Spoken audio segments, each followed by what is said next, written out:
So if you hear one, please make your way to the fire exits. Toilets are located on either side of the reception, up the stairs. So if you need, you would need to go to the reception and then go to the right or left. Um, so as we are here for the OMPEG's showcase event today, once again, I welcome everybody. I am Mayura, part of the core OMPEG's core team.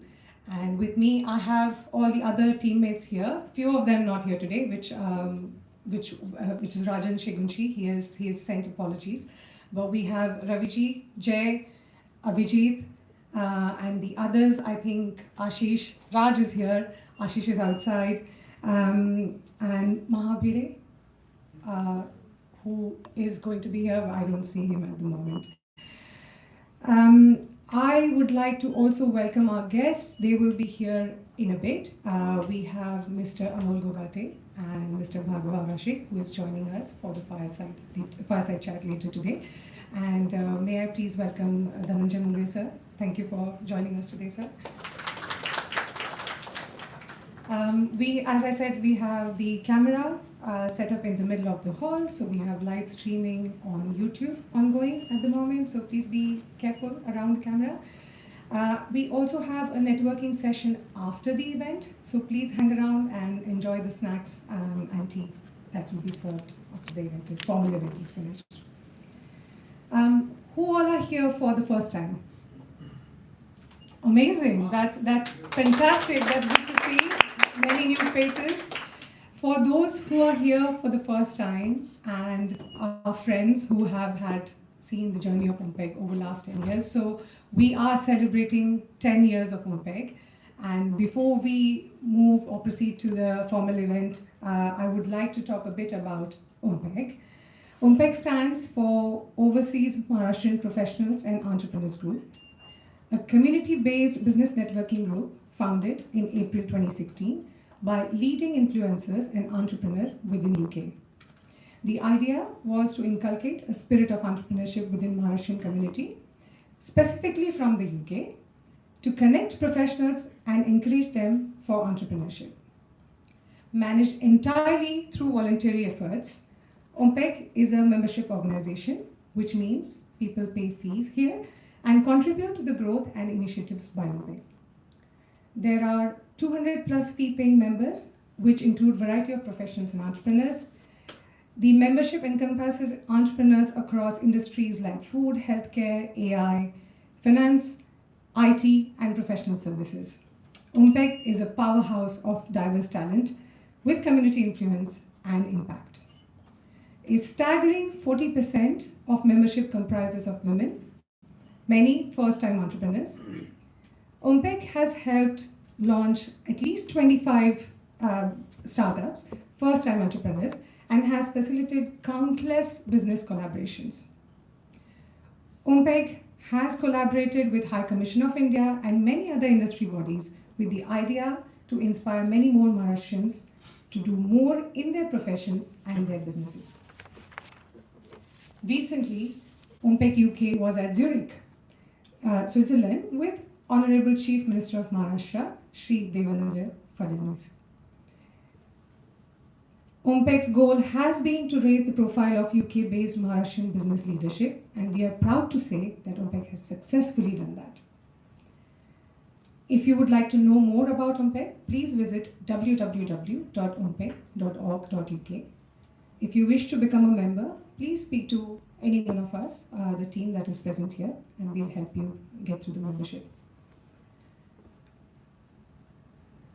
All of the work that OMPEG is doing would not be possible without the kind contributions that our sponsors are making. Our corporate sponsor for the year for 25-26 is Koti Bhaskar Group. We will now play a short video and showcase what they do and how they are making a change through their work.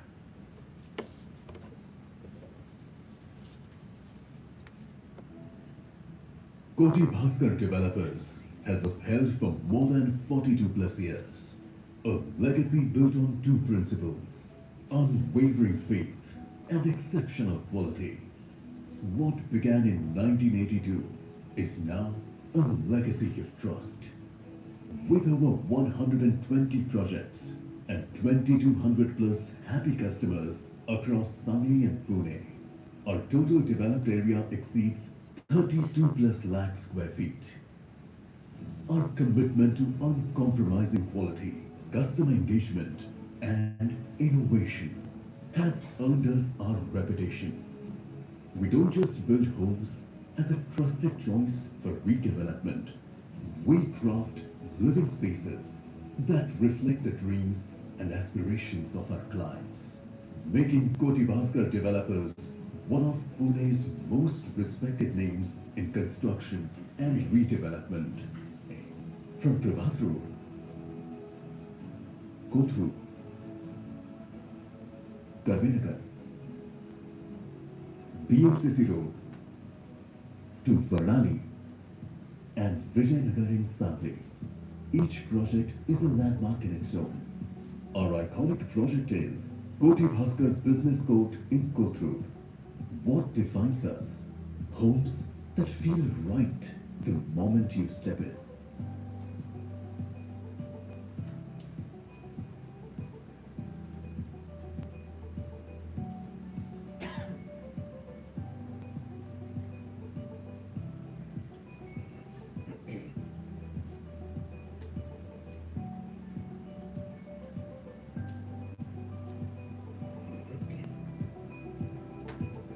Thoughtfully designed with premium red bricks for strength, safety doors, an audio-visual security system, solar water systems for sustainable comfort, and serene terrace gardens to complete the experience.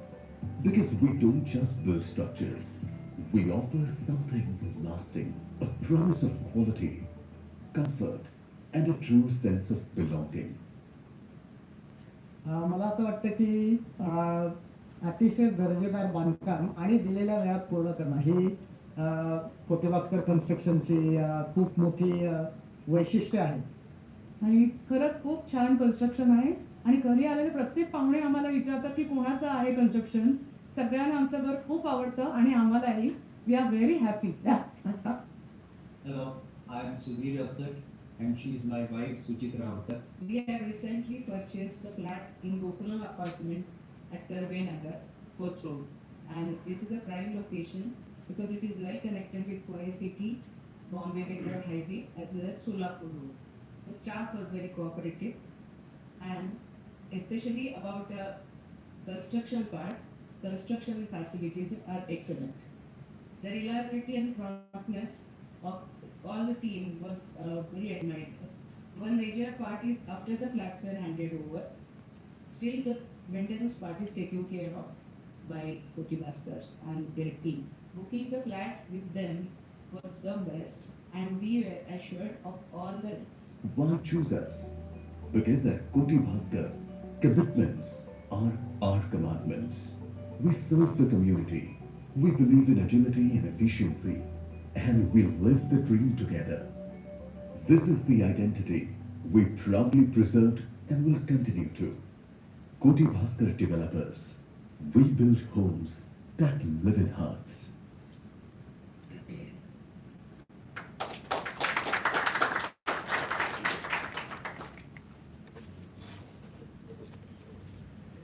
Our agenda for the evening. So shortly we will start with the pitches that we have gathered for. We have 13 speakers who would speak about their businesses. We have fantastic fireside conversation planned where Mr. Amol Gogate and Mr. Bhargav Agashe will provide us with incredible insight on art of investing, followed by vote of thanks and a networking session. I will now call Raj to talk about showcase and how we want to progress with the pitches.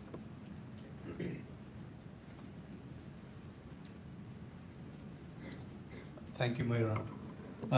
My name is Raj Adevkar, and I'm one of the core team members.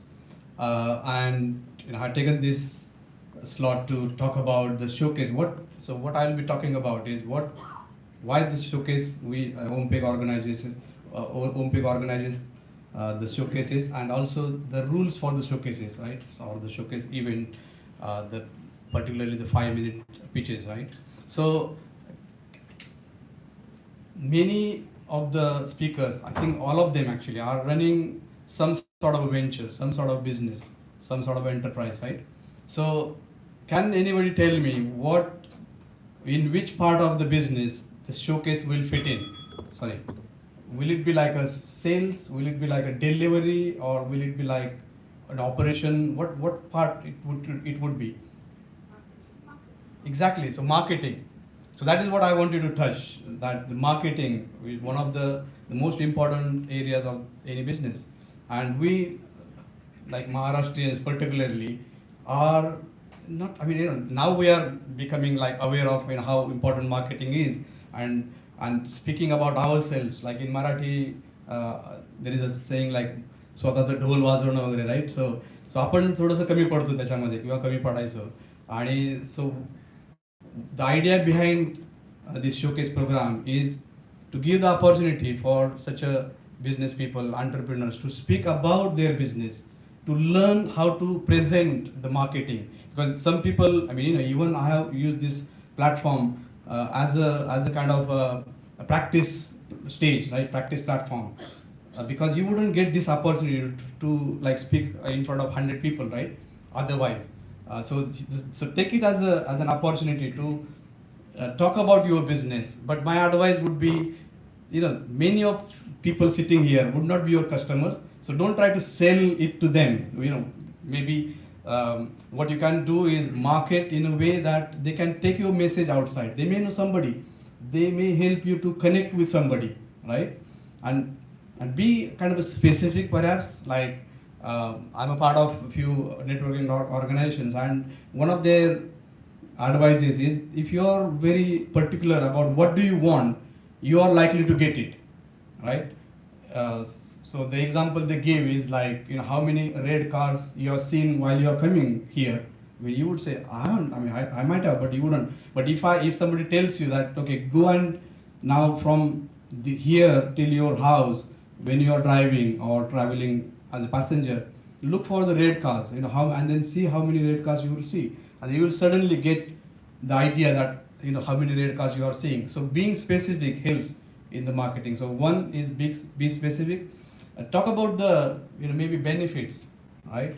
So it's like the Colgate doesn't say that, look, our how fantastic my Colgate is. They say how to make your what teeth bright, teeth white, teeth stronger, etc. And always they come with a new kind of a toothpaste, right? So I mean, I always wonder, like, in a few years time, why somebody may have to wear like a sunglasses to look at my teeth, because every time it's like improved toothpaste, right? So how much whiter I'm going to get the toothpaste, right? But the point is that talking about the benefit helps. So not to pitch about what your business is about, but what other people are going to get about it, right? Now with the showcase event, we got 5 minutes, right? Still with the 13 speakers. So 5-minute slot, and because there are 13 speakers, the 5 minutes is 5 minutes. It's not like oh, give me another minute. Right? You can see if everybody asks for 1 or 2 minutes, right? So let's say 2 minutes, half an hour will be gone, 26 minutes will be gone, right? So be on time. Now some people say, oh, 5 minutes is only 5 minutes. How I'm going to talk about my business in 5 minutes?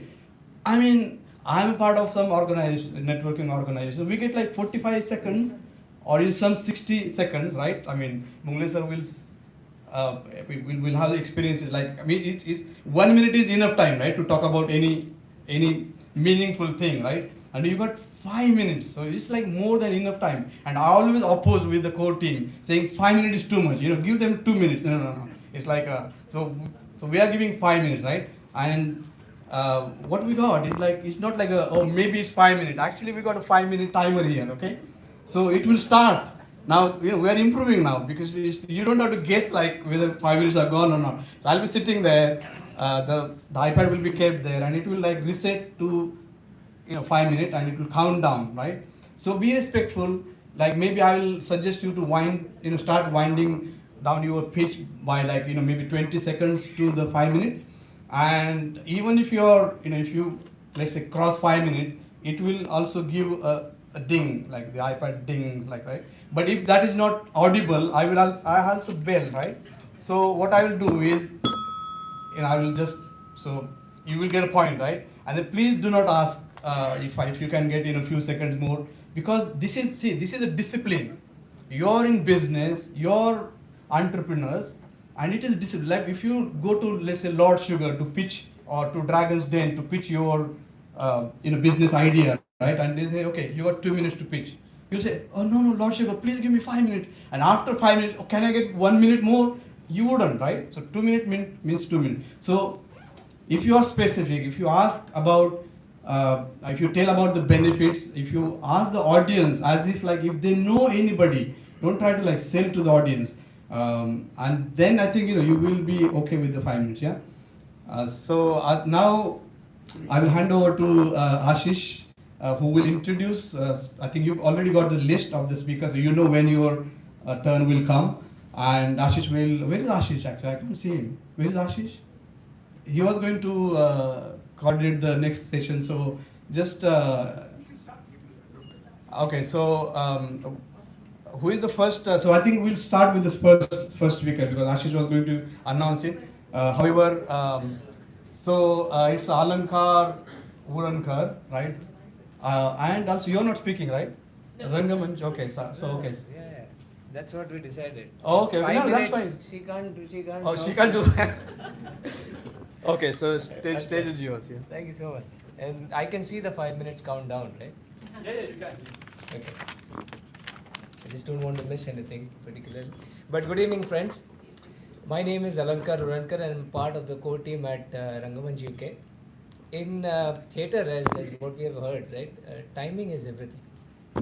And so when I was given this 5 minutes at the last moment, I said it is either an elevator pitch or a very short one-act play. So I said, let's see how I do it. But then Rangamanch began with theatre. And then we realized some of us enjoy talking so much that 2-hour play is not enough for us. So naturally we decided to take the next step, which is what I'm going to discuss with you today. But I do want to say that this, when we created Rangamanch UK, it was with simple belief. Our stories deserve a stage, our artist deserves opportunities, and our community deserves meaningful cultural experiences here in London. So that was the point. We have consistently been on an award spree, so whether be it in London, whether be it in recent success in European Marathi Ekankika competition, I think one of our productions, Pannadai, has received over 10 awards, from Best Director to individual performances. And that journey has also taken us to India. So at the invitation of one of the prestigious Thane Art Guild, invited us twice to present our couple of productions, Pannadai and Ahalya. And this was at the renowned Dr. Kashinath Ghanekar Sabhagruha. And we presented those successfully. Again, on 25th October, we are launching our newest production, very new, very distinctive audiovisual experience, first time for the UK audiences, and to raise funds for Vitthal Mandir. And that is something that I would urge everybody to watch this space. And this is exactly what is Rangamanch about. Using art not to just entertain, but also bring people together and serve the community to or support it for the matters that count the most. So again, but beyond award and recognition, what has stayed with us is seeing the audience laugh, having those emotions, and something they can relate in the story on the stage.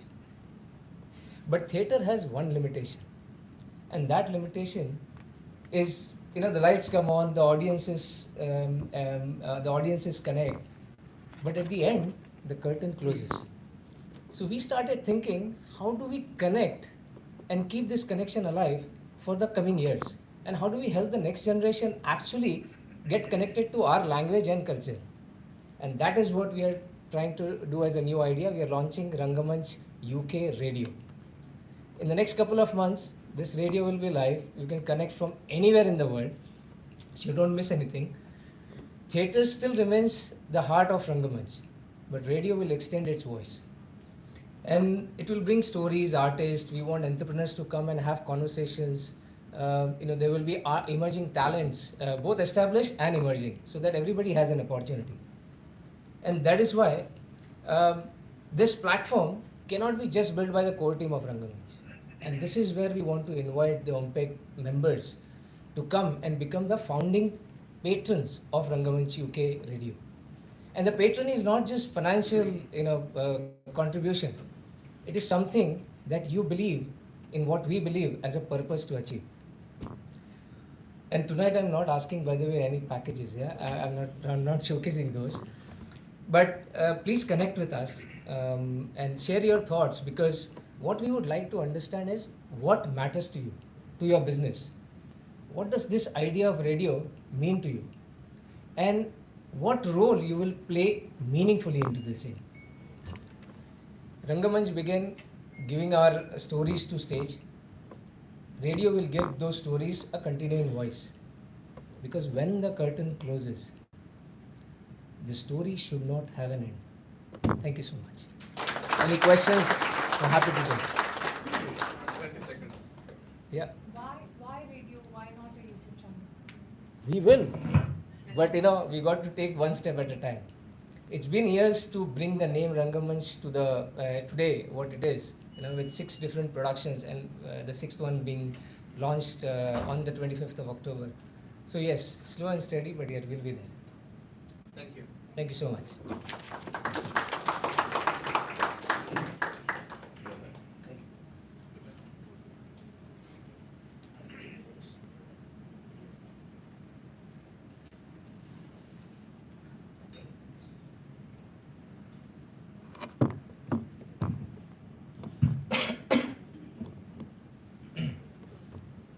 Good evening, everyone.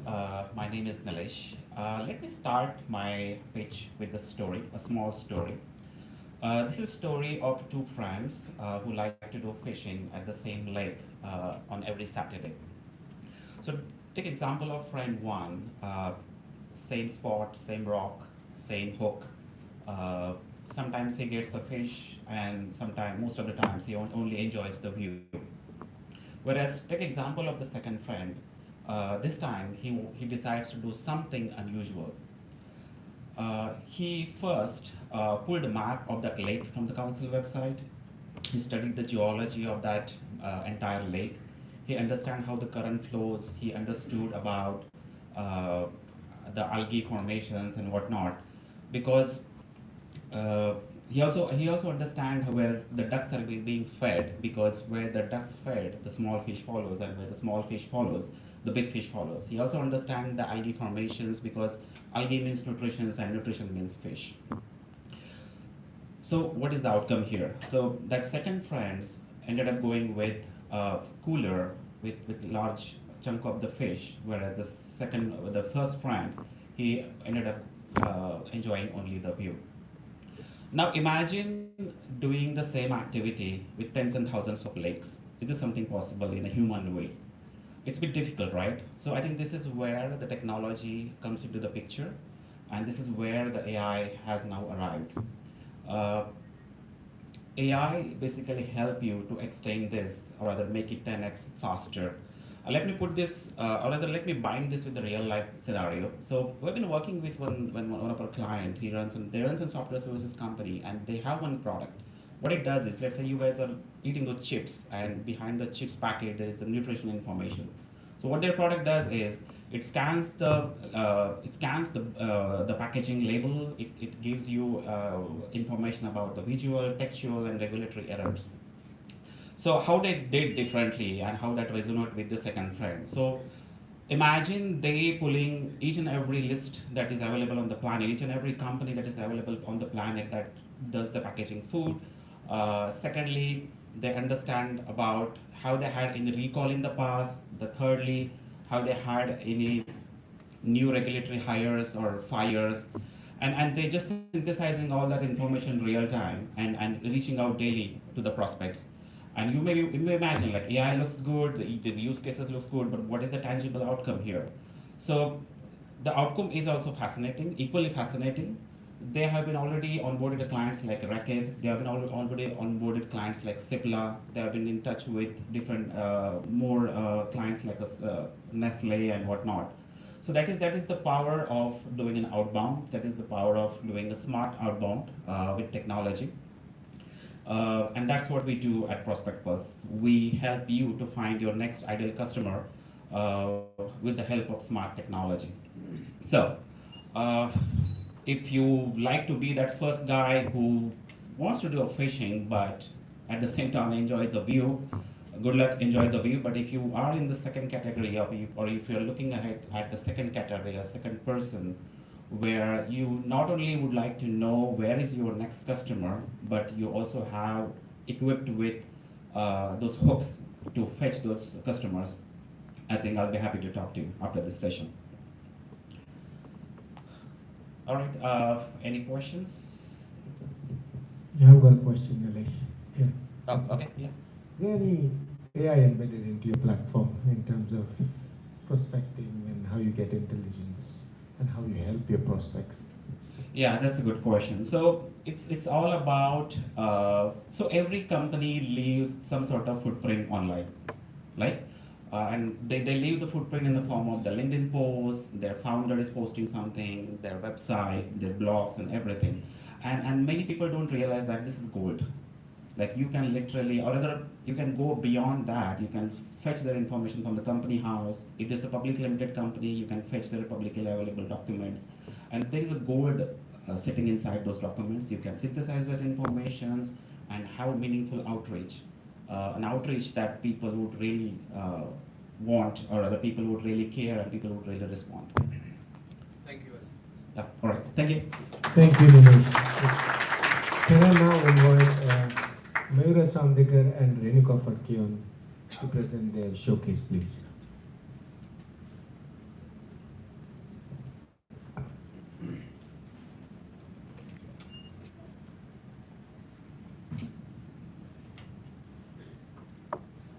Again, good evening, everyone. Hello, everyone. So they say behind every successful property development project, there are two people you cannot forget.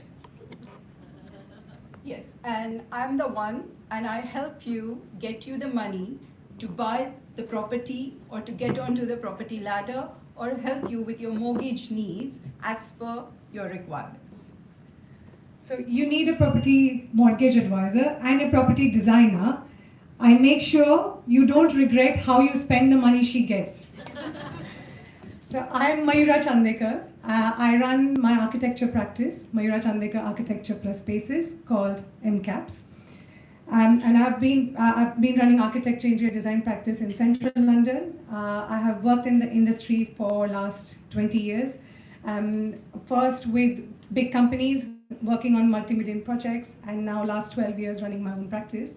And what I have learned over these years is that the clients don't lose their sleep over architecture.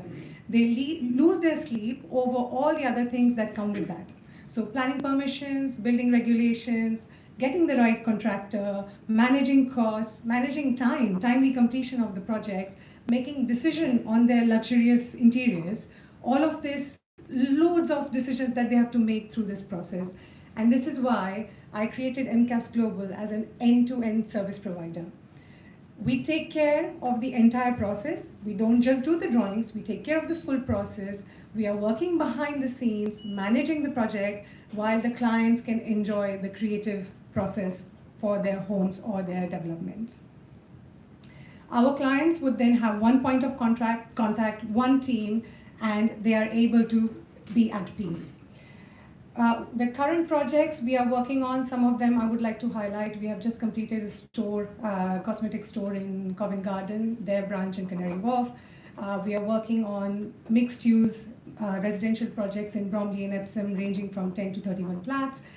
We have just finished a luxurious refurbishment in Hampstead area for a property which was £3.5 million purchase price. Whether it's a family home, a luxury refurbishment, or any development, the idea is to unlock the property potential and make the journey as smooth as possible. good architecture is not just about beautiful buildings, it's about helping the clients gain confidence to go through this investment smoothly. I would like to hand over to Renuka. Thank you. So you heard from Mayura, MCAPS, and I don't know if you know that me and Mayura will conduct the seminars together. So going back to basics again, but to start with, my name is Renuka Fadke. I'm a mortgage and protection advisor, and I'm a founder and owner of a company called VR Mortgage Solutions Limited. I'm authorized by Financial Conduct Authority and regulated by Prudential Regulation Authority, and I help clients who want to get onto the property ladder, who wants to invest, go into the investment property, or who are looking for remortgaging to help them save money. I'm in this industry for, I guess, 20 years. I know चेहरे से मेरी उम्र का पता नहीं चलता, but believe me, I'm in this industry for 20 years. What's the tagline? चेहरे से मेरी उम्र का पता नहीं क्या? त्वचा से मेरी उम्र का पता नहीं चलता. Whose tagline is this? Exactly. So whenever you hear the word mortgage, what should be the tagline? That is the only tagline for VR Mortgage Solutions. So itna practice kiya. I've done so much practice for it. But to cut it short, guys, yeah. So any questions you may have around mortgages, I'm floating around. Just come and see me. I'm Renuka Fadke from VR Mortgage Solutions Limited. Thank you. Sorry, anybody needs to speak to a customer who has been happy with both of them, talk to me. Thank you. Thank you. So anyone buying properties or investing in properties, planning a development, happy to speak to you after the event. Thank you. Thank you.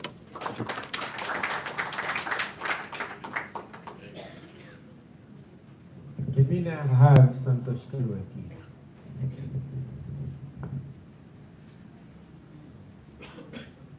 Because there is a microphone actually, so you will miss the. I think I can manage. No, there is a microphone for the YouTube. Okay. So you can hold that in your. Can I turn it around? Yeah. So. Achha. Yeah. Can it be clipped? Yeah. Can you help me?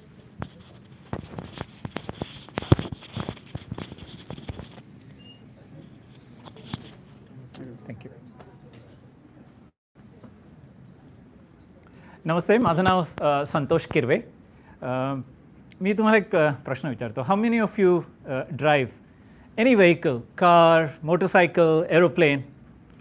Right. Thank you. Right. So how do you drive? Don't tell me like this. So where do you look? Mirror. It's surefire way to crash. Where do you look? You look in the front, right? Yeah. So when we're driving, we're looking in the front. We have mirrors. We have side mirrors. We have the rear view mirror. But occasionally we look at the mirror. But we look at the front and drive. So just hold on to that thought. And now suppose someone tells you, take a car and drive all the way to Aberdeen.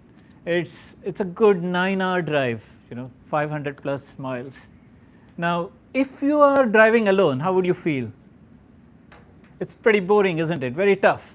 Now, if you have someone sat next to you and he's helping you, chatting with you, helping you to maybe spot some turns or ups and downs in the road and generally, keeping you engaged and giving you some advice, that whole journey becomes much easier and you wouldn't feel as stressed. Occasionally, maybe you would give the steering wheel to that person, your partner, your friend, whoever, and the whole journey becomes much less stressful.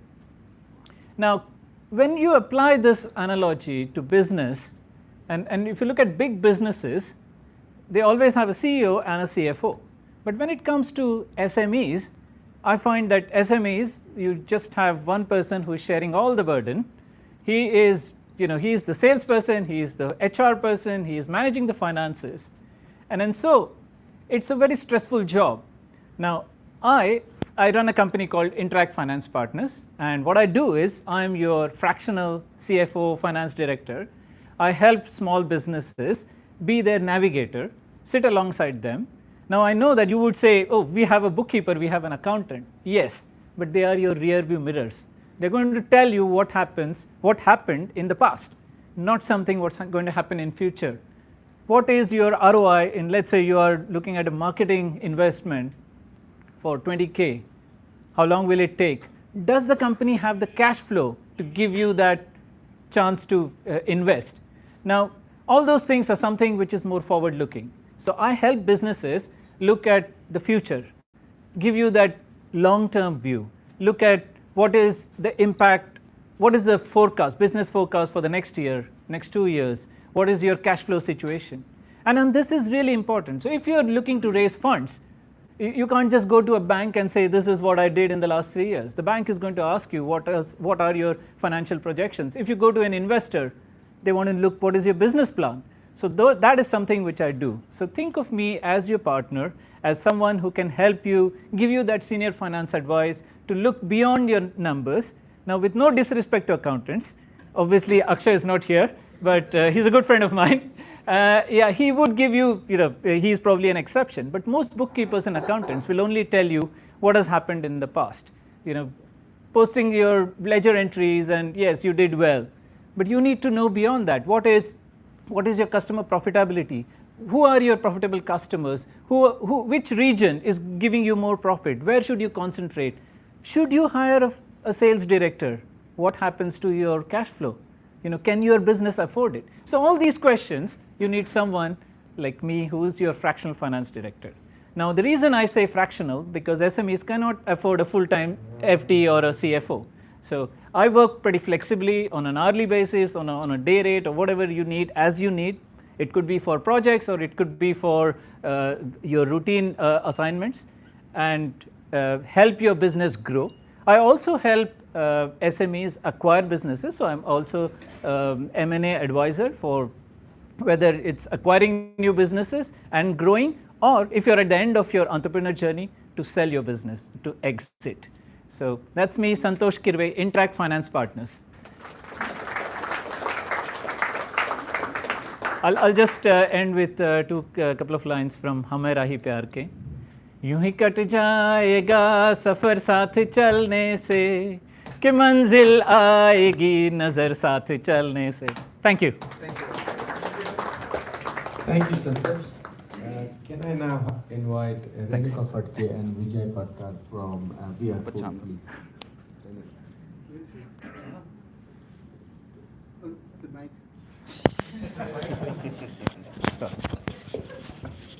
Thank you. You sat right there. Yeah.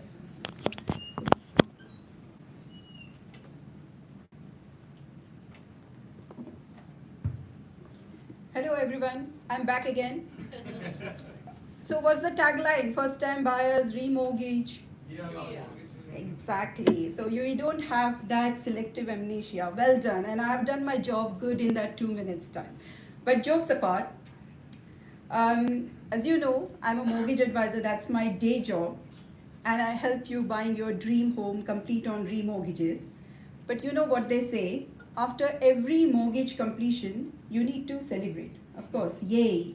And what better way to celebrate than with some amazing Indian snacks and sweets. And what better platform than OMPEG to introduce VR Foods Limited, because our Sattvic snacks are perfectly suited for what they call OM and PEG. Okay. Really, trust me on that. Okay. So VR Foods is actually my husband's passion project. He's an IT contractor by day job, but his heart has always been in an authentic Indian food. And together, we have turned that passion into a real business. We specialize in authentic Indian snacks and sweets, and currently we offer corporate gifting, retail, restaurant supply, and I'm very privileged to say and honored to say that we are also the preferred food partners for Rangamanch. Thank you, Rangamanch. Yeah. And you will try our samosas, which we have kept outside. I know you will have to wait for another 1 hour, but trust me, you will enjoy them, and wait is worth. Okay. And we are floating around this evening, so please do come and find us if you have any questions about VR Foods. And I promise you, me and my husband, we both talk very sweetly and softly just as our authentic sweets, okay? And now I would like to hand it over to the man behind the magic of VR Foods, my husband, Mr. Vijay Pattar, who will tell you a little bit more about the food itself and the passion behind it. Thank you. The VR Foods, we, as all our company, we have 3 companies, and the name of the company starts with VR. And the food, it started with just with as an argument between Renuka and I. And she literally asked me to go and put a stall somewhere, and that's how it started.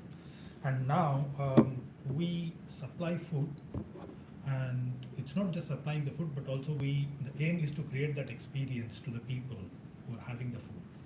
And we have charities where we give them specific pricing for them. Quite a lot of charities with whom we are involved, and we supply food, which involves temples. There are investment firms where we provide the food, hospitals, universities, and also we supply to the restaurants from Essex till Milton Keynes. Those who are from Milton Keynes, you can enjoy our samosas in Bollywood Junction. We are the one who supply the Punjabi samosas there. Now, food has been it's been a journey for us, and we have enjoyed. And last year, the VR Foods was selected by the Trade Council of India, and I was invited there, wherein they paid for the part of the airfare and also hosted me in a hotel. It was a great experience there. Now, as far as my current contract, I'm an IT contractor, I can say that I got it because I went to deliver the food and created that experience. So if you want to talk about IT as well, I'll be here because we have got the products that we offer and the offerings that we do is from Microsoft till Databricks, also those who understand IT, helping with the AI strategy as well. But food has been a great connector, and it has helped us, not only in my food business, but also in my IT work as well. So yeah, anyone who wants to order food, and also the pricing that we offer is cheaper than what you get in the London streets, like Wembley and others, only because we don't have a shop as such, and it's purely we do it as a pre-ordered basis. And as always, yeah. So yeah, thank you everyone for this opportunity. Thank you, OMPEG. One last thing again, whenever you hear Indian snacks and sweet, what is the word which should come to your mind? Yes.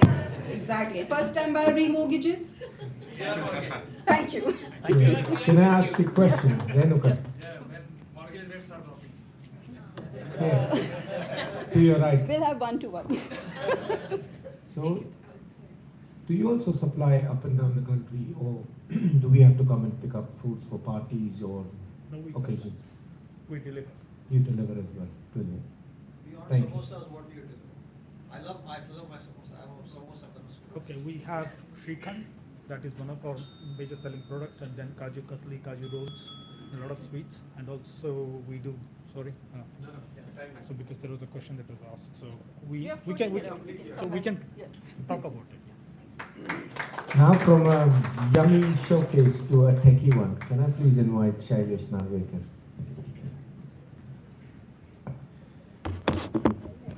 Hello, good evening everyone. Sorry, I might talk won't be that sweet as what Renuka and Vijay has left, but still, I'm here to talk about a company called Engine Tech, which was founded in 2018, based on my 20 years experience in the industry, and the gap that I found in the industry in terms of not having a consultancy which is there to set up and help small, medium, mid-sized organizations about domains which are very critical for business success.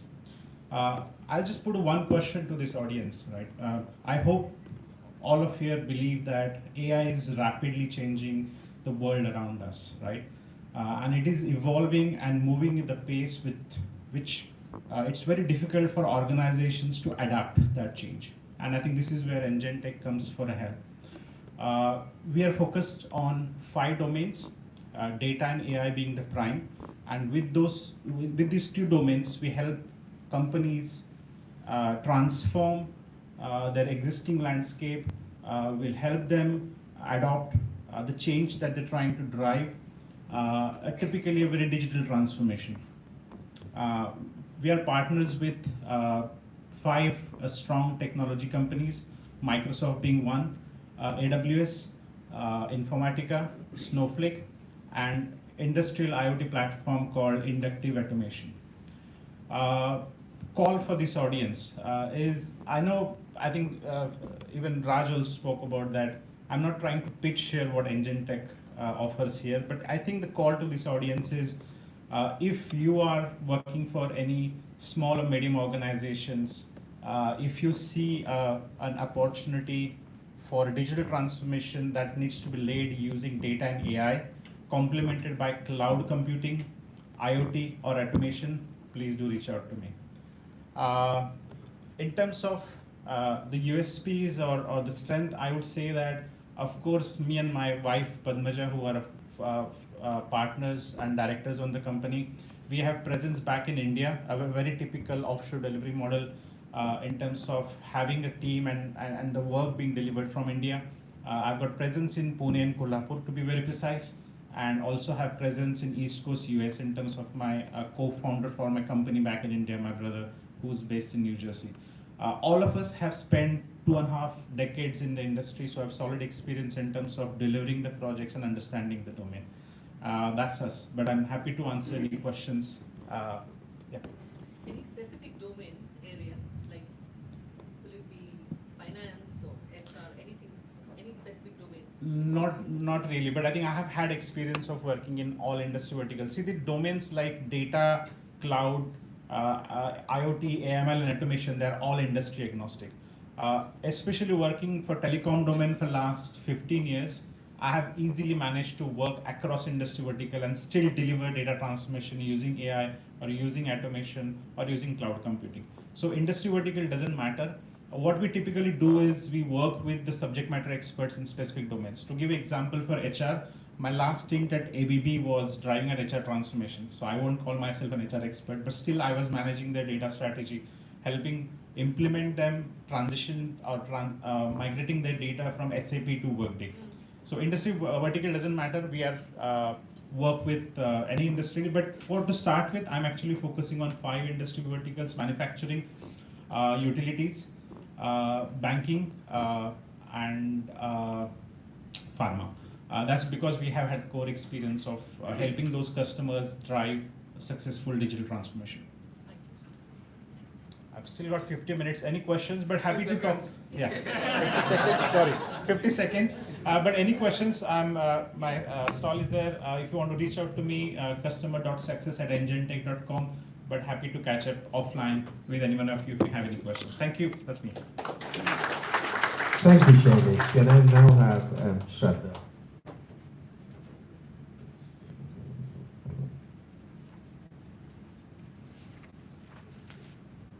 Very happy evening to all. I'd like to ask one question. How many of you have changed your country? Can you please raise your hand? Good, thank you. How many of you have restarted your career? That's good. So one thing is for sure, change is the only thing we need to go with. My name is Shraddha Utkarsha. I'm representing London Success Academy as business success partner here, and we at London Success Academy help individuals, students and professionals to get hired faster in the UK job market. I'm sure most of you, before shifting to your country of origin, that's India, from where we are all, used to drive in your own country. You already had the driving license. Still, how many of you took the lessons to pass driving test here? Thank you. I personally learned driving in Appa. I'm second generation entrepreneur from Appa, and that's how I learned my driving. And I was like, oh, when someone drives in Appa or Shivaji Park, they can drive anywhere in the world. But that's not the real case. Because it's not about you don't know driving, but it's about rule, and it's about driving without accidents. That's the same case when it comes to career. And we at London Success Academy We have helped more than 23 nationalities. So we help people at different career stages. We help students who don't have any work experience. We have work experience internship for them. We help people with the career break like new mom or the people who shift to this country recently. And also we help senior management leader who want to get job into senior leadership role. Along with that, getting visa sponsored job also needs a great strategy when it comes to find job in UK job market. I'm very happy to share with you all our founder, success coach Nilesh is also with us today. And we at London Success Academy, we are associated with 16 different mentors from various industries. Every month we run this internship program. Last 1 year we have had more than 1,000 students and professionals to get this UK job experience. More than 23 nationalities as I already discussed, and most important thing, what they get is not only correct CV, correct LinkedIn, but from where they are to where they can be to their career journey. I'm sure when we all shifted to this country, talent was not issue, but guidance was. And there was at least one person we knew that helped us to settle in this country. And my humble request to this hall, let's be that one person to make change in someone's life today. As we all know, today's UK job market is very crowded and competitive both, but when you have correct mentor, when you have correct guidance with the correct strategy and timing, everyone can go through that side of the boat. On all of your chair, this referral slip was already kept.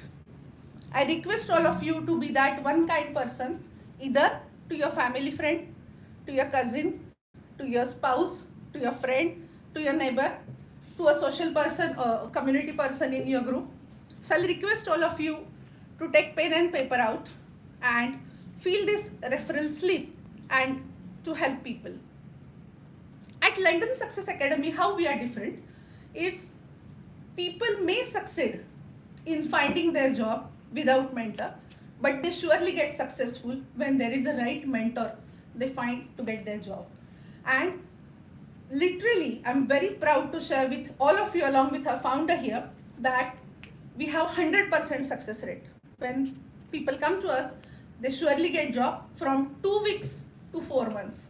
So you have a very nice opportunity to change at least one life this evening. Thank you so much. This is Shraddha representing London Success Academy. Thank you, Shraddha. Carrying on a similar theme, could I now invite Abhay Joshi, please?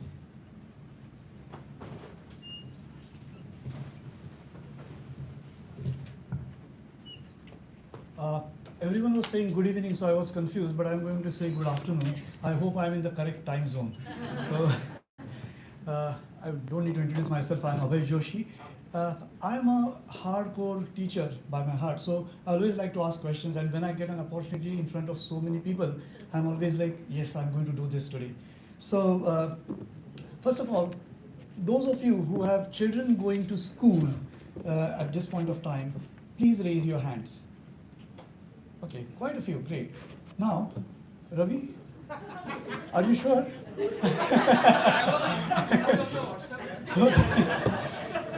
Okay, great.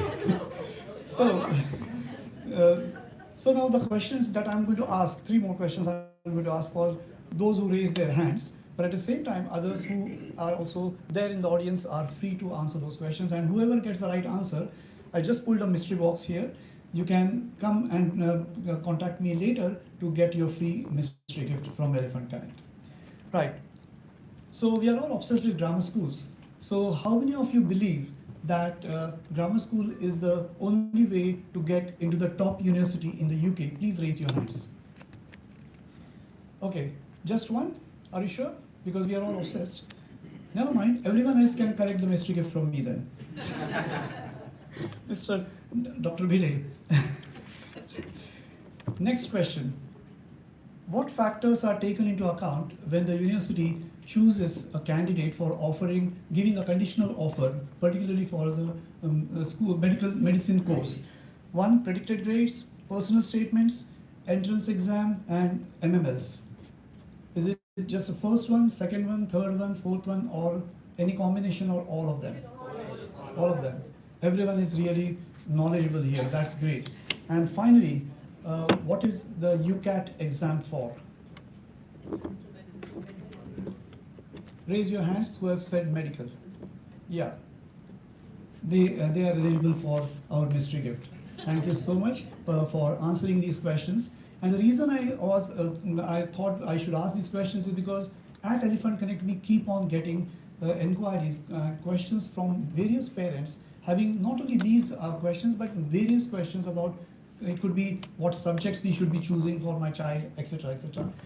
Because we do tuitions for students from Key Stage 2 up to A levels, and it's not only about educating them to get good grades, but we also guide A-level students in terms of preparing their personal statements, in terms of getting them ready for the university interview for specific courses. We also conduct speakers club for improving communication skill. As you know, communication skill is becoming such an important asset that everyone in this room needs to have, particularly in profession. So all these things we definitely do. If you have any more questions, please do contact me.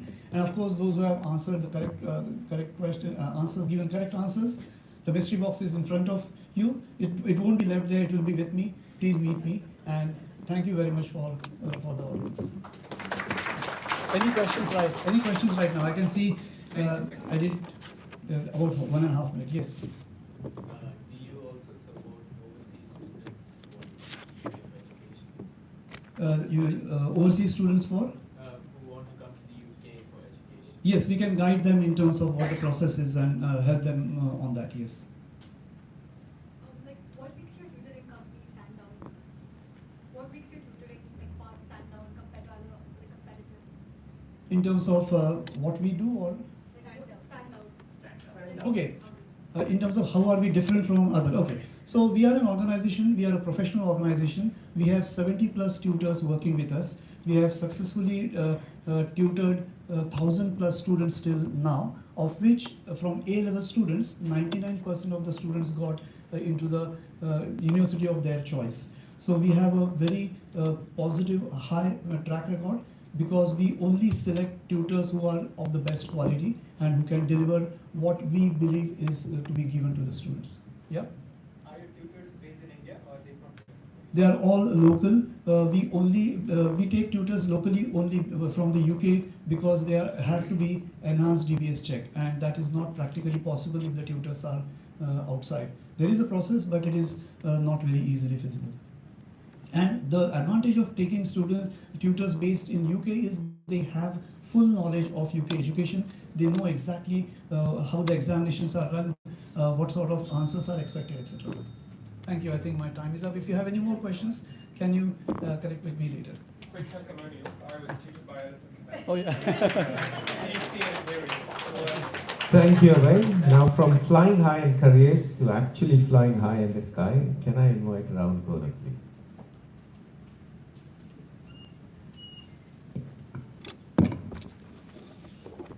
Good evening, everyone.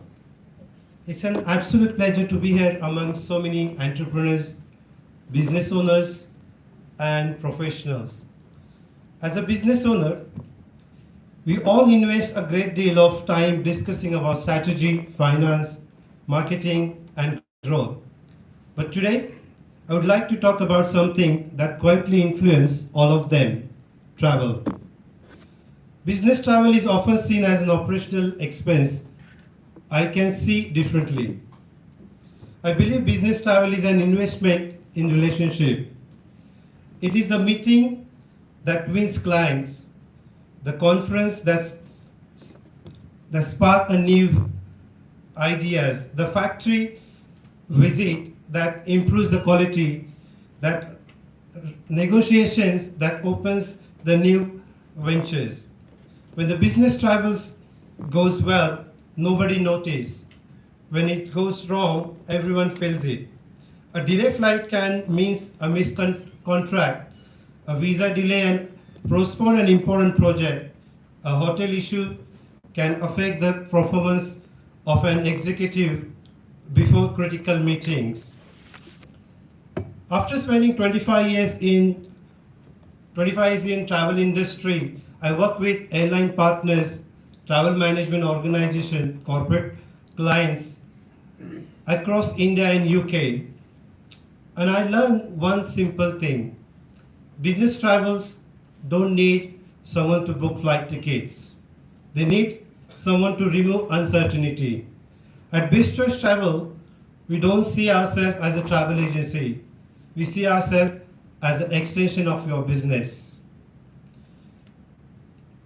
When your team travels, your business don't stop, neither do we. Our responsibility begins long before the journey starts and continue until your staff or colleague return safely. Whether it's a last minute itinerary change, a disturbed flight, an emergency flight, a simple finding the most efficient solutions, our job is to solve problems before they become yours. Technology today has made booking travel easier than before, but the relationship still cannot automate it. Algorithm can suggest flight. The only people can understand priorities. Only experience can anticipate challenges. Only genuine care can provide peace of mind. That is where we believe we make a difference. Our philosophy has always been simple. Treat every customer as if they were your own family. Because behind every business, the travelers is someone's carrying responsibility, not just for themselves, but for the organizations, clients, project, and a team. And if we can make that journey smoother, we have contributed in our own small way to your success. As we continue embracing technology, AI, automations, and smart travel solutions, one thing Best Choice Travel will never change: our commitment to peoples.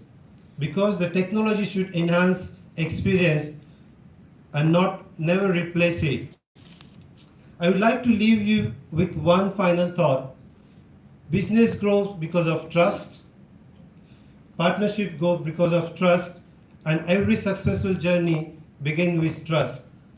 If one day our organization choose Best Choice Travel as your travel partner, I hope it won't simply because of we offer competitive fare. I hope it's because we believe we genuinely care about you, your people, as much as you do. Thank you very much. I wish every one of you continued success, safe journey, and meaningful partnership. Thank you, OMPEG, for a wonderful opportunity. Thank you.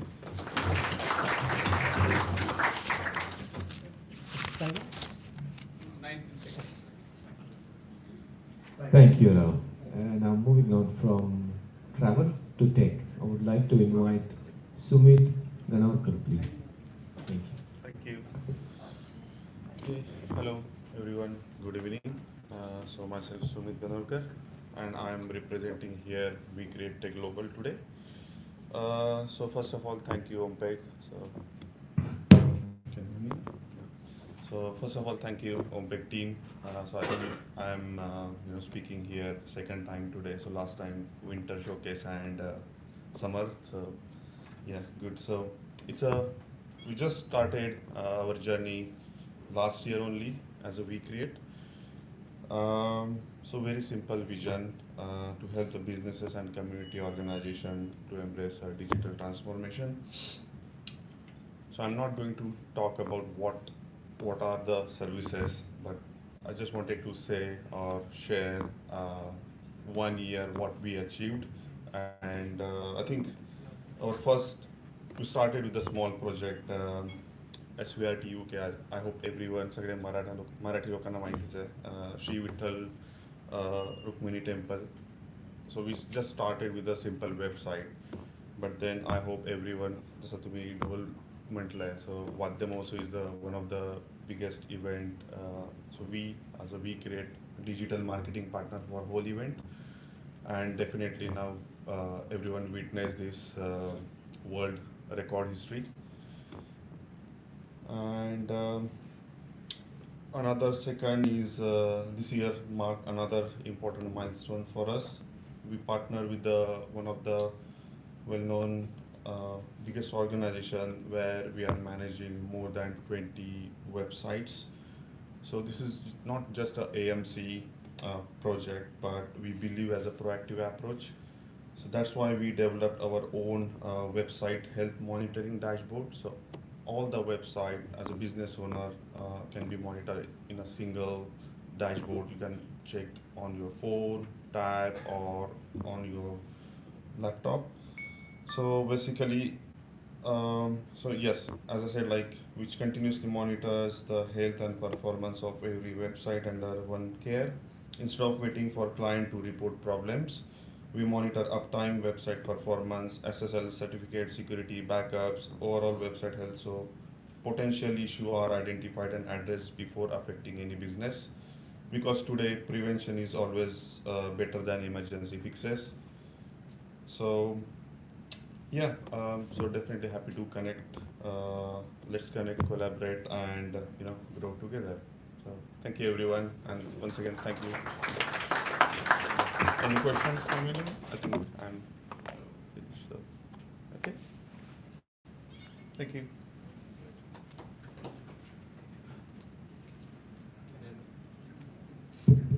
Can I now invite Lakshman Khade, please?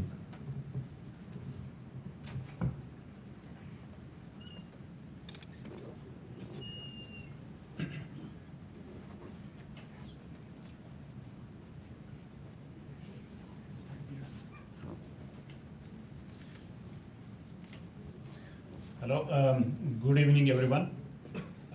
This is Lakshman Khade. I actually work for WealthMax Financial Advisors Limited, and what we do is we create the financial solutions. Financial solutions are required for everyone. There's no escape. We all, of course, come from India. Can everyone raise their hands if they are the first generation migrants? Almost everybody, right? So what we believe, what we do in India is probably the same thing here in the UK. It'll be disappointing to say that that is not the case.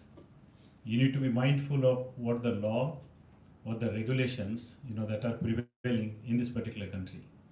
In India, we do have various other ways to manage, whatever the financial challenges that could exist. But in the UK, you're probably on your own and trying to navigate through the legal and the kind of the financial regulations around here. About me, I'm IITian. I studied in IIT Mumbai. I worked in in information technology for a long number of years.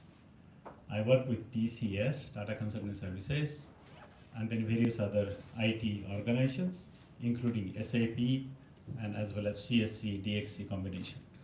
What it was for me, always I was serving the financial industry, be it banks and all the banks in the UK, the major banks. Also the banks, they were actually global banks having the operations in the UK.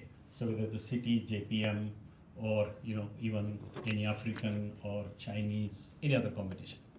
What I realized was, these institutions, big institutions, a lot of money flows in and out, but they're looking after their businesses and their customers. So what I chose at the end is the customers, the retail customers, that I could share my knowledge. I had the opportunity to work with various senior executives in that particular industry.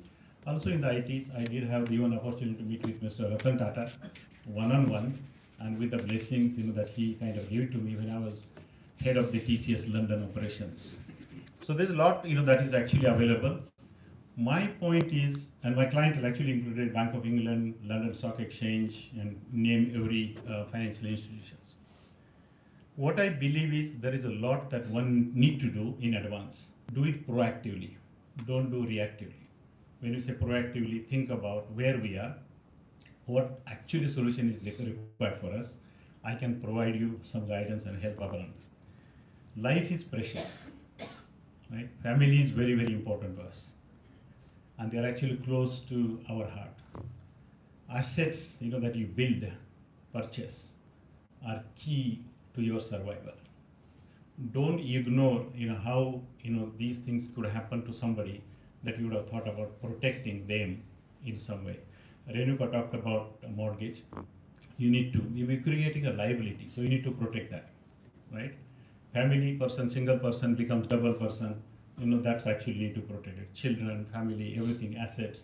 So what we do, we create the protection solutions. We create the pension solutions. We do the retirement planning. We do the wills and estate planning. We also look into the inheritance tax implications. There are changing scenarios. There are actually kind of various rules and regulations that UK government wants to change because they don't have money left, for themselves, right? So think about how much they will take it from you when you pass away. This is something, that one has to think about. So I'm here available to share any type of a knowledge, that will be available with me, to give it to you. Take the opportunity. Where all you fit in, this solution that we do, they fit in everybody, even before the death, because we do provide the solutions to the pregnant, the ladies, kind of upcoming, the member in the family, to somebody passed away, death as well, and beyond the death. So think about all that, do the trust planning, think about all the money that you have created, not to give it to the United Kingdom tax authorities, you keep it to yourself. So it's a mindset change, if you can think about it. It's not just about the money that, providing. You don't need to be a millionaire to do the solutions. You need to be even earning whatever your day to day, to build, kind of the protection for you. That is all. If any questions, I could take it. We are regulated. We are Financial Conduct Authority regulated. You can't do any business in the financial industry if you are not regulated. So I'll be happy to, be around, answer any of your questions if they come in. Okay? Any questions? Thank you, Lakshman. Can we now have fellow Pagian Anjusha, please?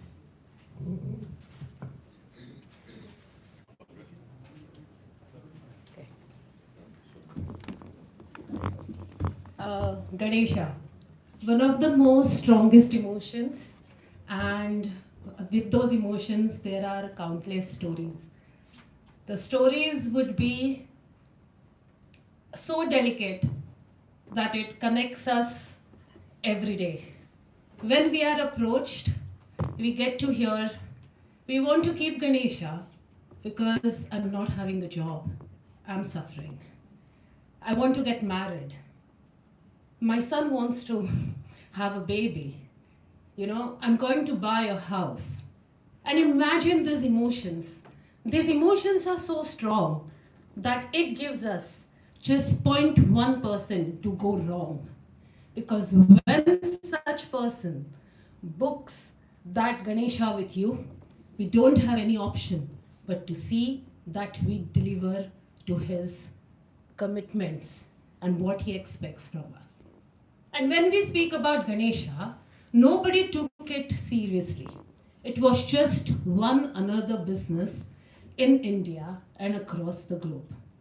When I came to UK, I saw many people just buying Ganesha through an agent, which are 99% made up of POP. And those Ganeshas were just an option in one of the biggest stores which they had. Ganesha, which is such a divine spiritual power, needs a dedicated space.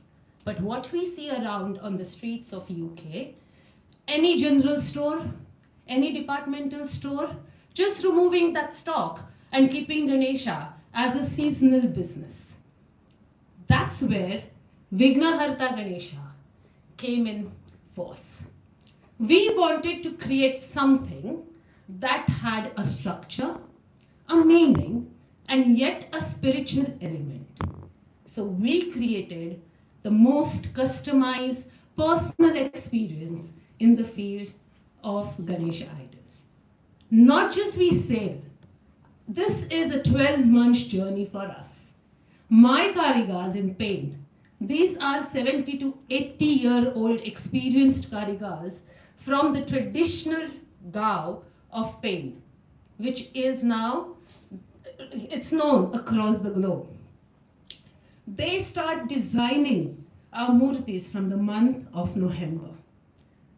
If you want to have any customization, we always say, do approach us in a month of December, January. We have to finish all our papas by the month of February, so that by end of March, we are ready to leave the shores of India. From Pane, the Ganpati travels all the way to Mumbai, gets packed in a box where it doesn't get broken, because we only do eco-friendly Shadumati Ganpati. That journey is thousands of miles away. From packaging unit, it travels all the way to port, and from port, it is now sailing through the sea to come to UK. Once it comes to UK, the journey doesn't stop there.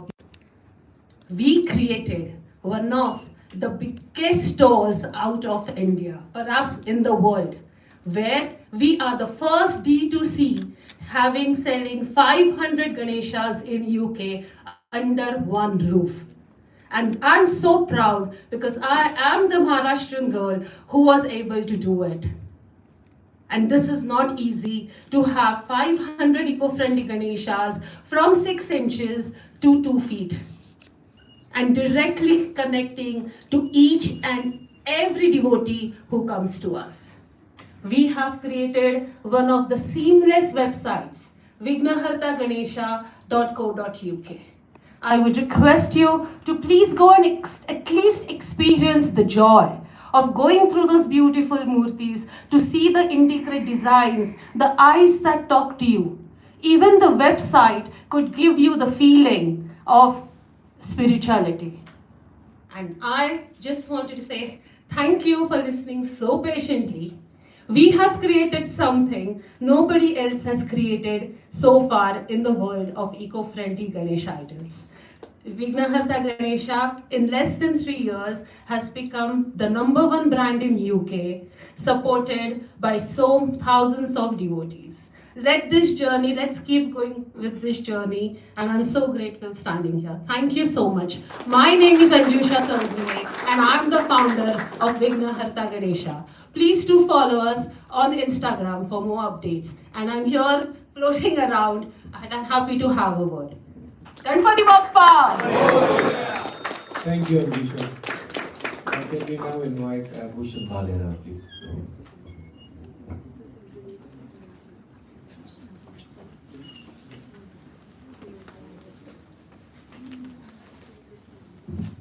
Slide. Thank you, Anjusha. I have to do Sri Ganesh of my business here.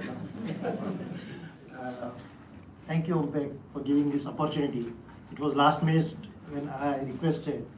Of course, I finished, just 2 days back, I finished the beta version of online portal, which is coachingorient.com. So this basically coachingoriented.com is the thinking support for the coaches. Are there any professional coaches here? Oh, great. So you know the pain, right? So for every client you have, there is a high impact situation, either the problem or there is an objective or there is a goal. So you need to think over that. You need to work within the domain of the coaching, within the human behavior norms, right? Then there's the general management terms also, those have to be taken care. Now this all stuff when we are doing for each of the client, it brings a cognitive load which affects all the time. So now with the advent of the AI and this lot of processing power now coming into the all the domains, why not use now the artificial intelligence for the coaching? So coachingorient.com is basically a thinking support or a thinking reinforcement for the coaches, not only for the professional coaches. the leaders, managers, and the mentors also. So what I'm trying to introduce here is the knowledge of the whole coaching and democratizing that to all the leaders, managers, as well as the mentors. By leaders, I mean, wherever you are, you have the expertise, those are the leaders. Or those who are influencing, those are the leaders. So now here there are two kind of customers this platform will have. One is the professional coaches, and other is the managers and the mentors and the leaders from the organizations. Maybe at this point it is, you can say it is small and medium businesses we are targeting. But this will take care of the total thinking. You have to just put in the scenario or objective or a problem of your coachee or your mentee or say a team member. It will give a whole kind of the powerful questions. It will give what are the root patterns to think about them, what is the domain pointers for them. If somebody is working in software and they have a come with a problem, so it will give all the domain pointers for the software. Many of you might be knowing the agile coaching. So you just put their agile coaching. So it will give all those pointers. You give a leadership coaching, you mention the executive coaching, all those things will come into the output of this tool. So suppose a leader, a CXO level leader says, I want some of the pointers for the P&L management for a specific situation. We are not saying that, just put it on ChatGPT and it will get into it. But it's a specific situation for that, but just put it into 2-3 lines into this portal. And it will give the whole kind of gamut, but just concise into 1.5 page. So, you have got all the things before you go into the session, 1:1 session, you have got the things which need to be discussed. Nowadays you have a team of, 100, 200 people in the organization. And how do you, bring up the management, managers up to the level? That is the challenge. There is a lot of attrition in the companies. And then managers, they keep on changing. They don't know the scenario. They can't handle the people. So there, this coachingoriented.com will come into picture.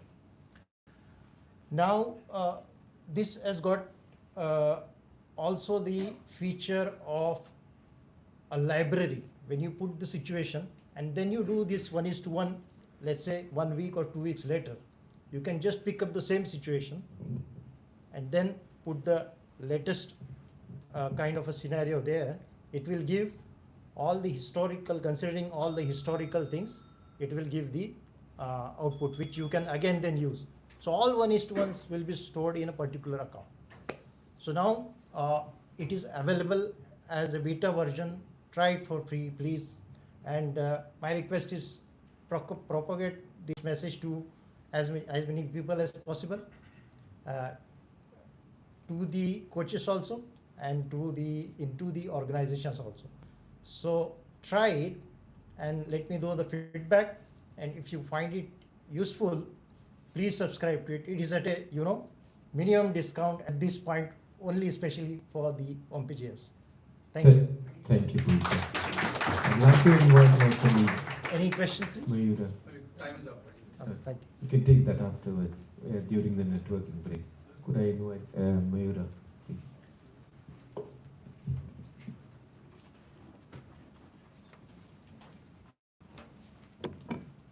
When we spoke about the diverse powerhouse, that talent powerhouse that OMPEG is, it was clearly on display today. So big round of applause for all the speakers.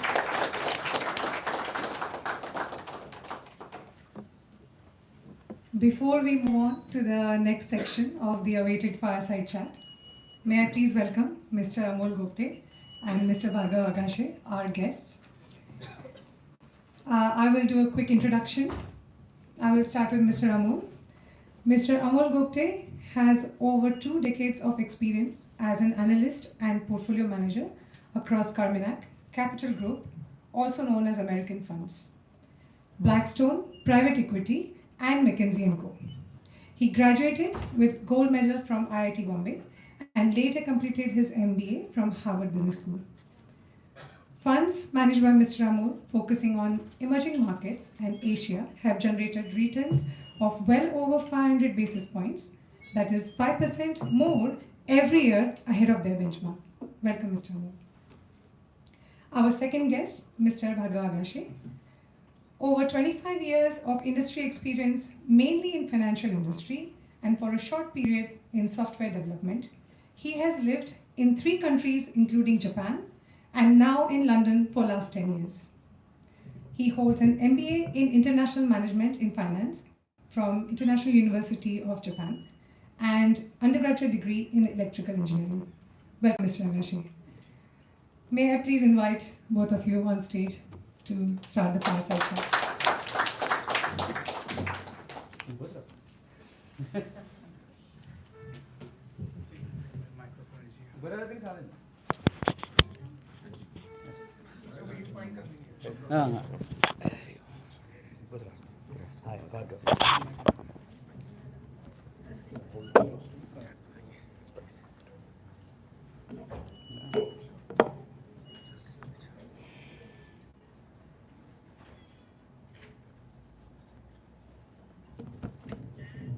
Hello, hi. Bhargav Agashe. Thank you everyone first to be here.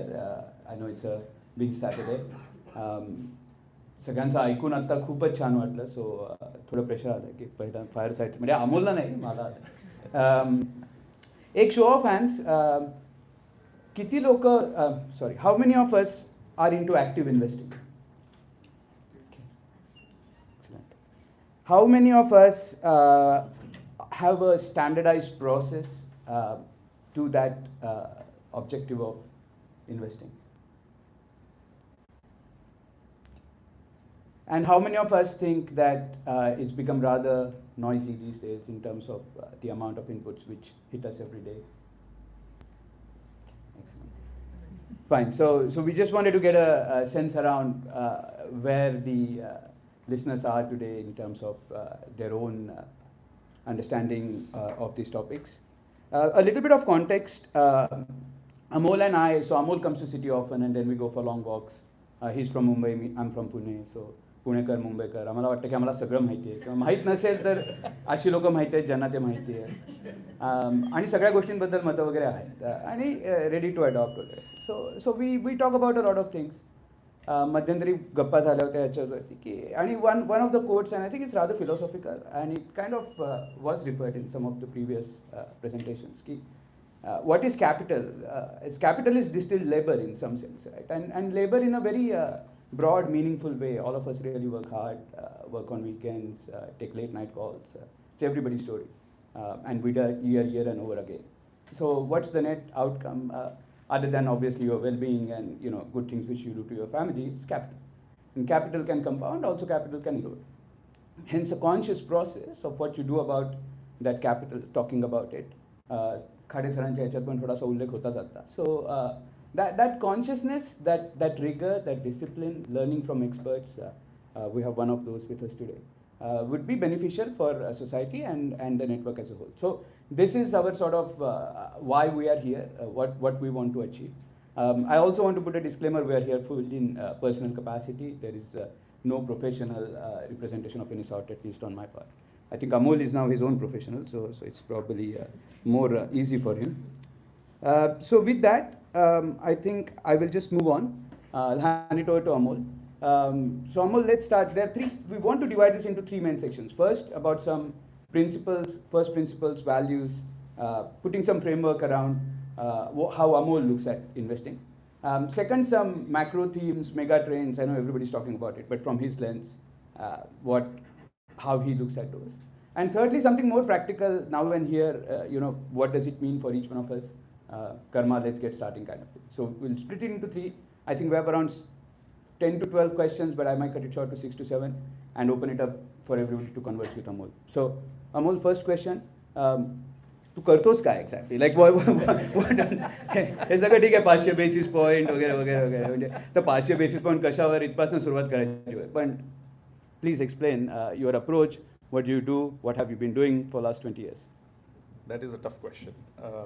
And it's always dangerous, I find, being in the investment industry, to try and give any sort of wisdom when we have, and all of you probably, and I say this with all humility.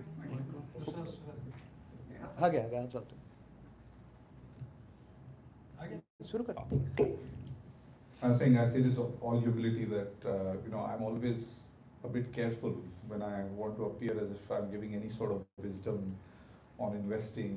The only thing that you learn after you've kind of been in this business for a couple of decades is that things keep changing all the time.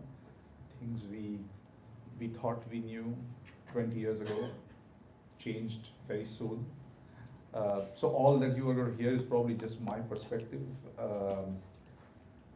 and which may or may not be correct, or which may or may not be useful. But Jay asked me to be here, so here we are. The business. If there is one common theme amongst what I have done, is that it keeps changing all the time, like I said, and the one thing in terms of investing that has at least helped me kind of define, and I'll talk a little bit about what eventually I ended up doing, but one thing that is common, that has stayed common, has been that investing is about growing wealth, is about making money. Sometimes it can sound a bit odd. Sometimes investing gets confused with, oh, I'm helping somebody. Almost like charity. Charity is important. Doing good in the world is important. Investing is not that, or at least investing the way we know it. Investing is strictly for growing wealth. It is important for everybody, and that's what we're here to deliver. I happen to have specialized in one patch of that investing world, which is what we broadly call emerging markets, Asia. The way it used to get defined roughly was there's the United States or North America and Western Europe, which is the developed world, and then there's everything else. I have largely concentrated on everything else. Once upon a time, there's everything else, or not once upon a time. There are times when everything else becomes very exciting. There are times when people kind of say, why do we waste time on everything else? So that is the area that I've ended up focusing on, mostly on equities, mostly on what we call public equities, which is stocks. Though, again, there was a time when there were things were very different. Used to be, I started out my career in private equity, and back in those days, we used to say, oh, do you do venture capital? Do you do private equity? Do you do public equities? And we have come all the way around, and that those divisions have blurred. So what I do is largely still in the public domain, a little bit in the private domain, what is called as crossover, which is kind of close to. The prashna tu कठिन विचार कि what do we then exactly do, and then सादा प्रश्न है. As you go along, one of the things that we realized was that a disproportionate portion of our returns actually came from investing in some a much smaller list of companies. So all of that activity we did, all of the noise that we participated in, the actual outcome disproportionately was from a very small group.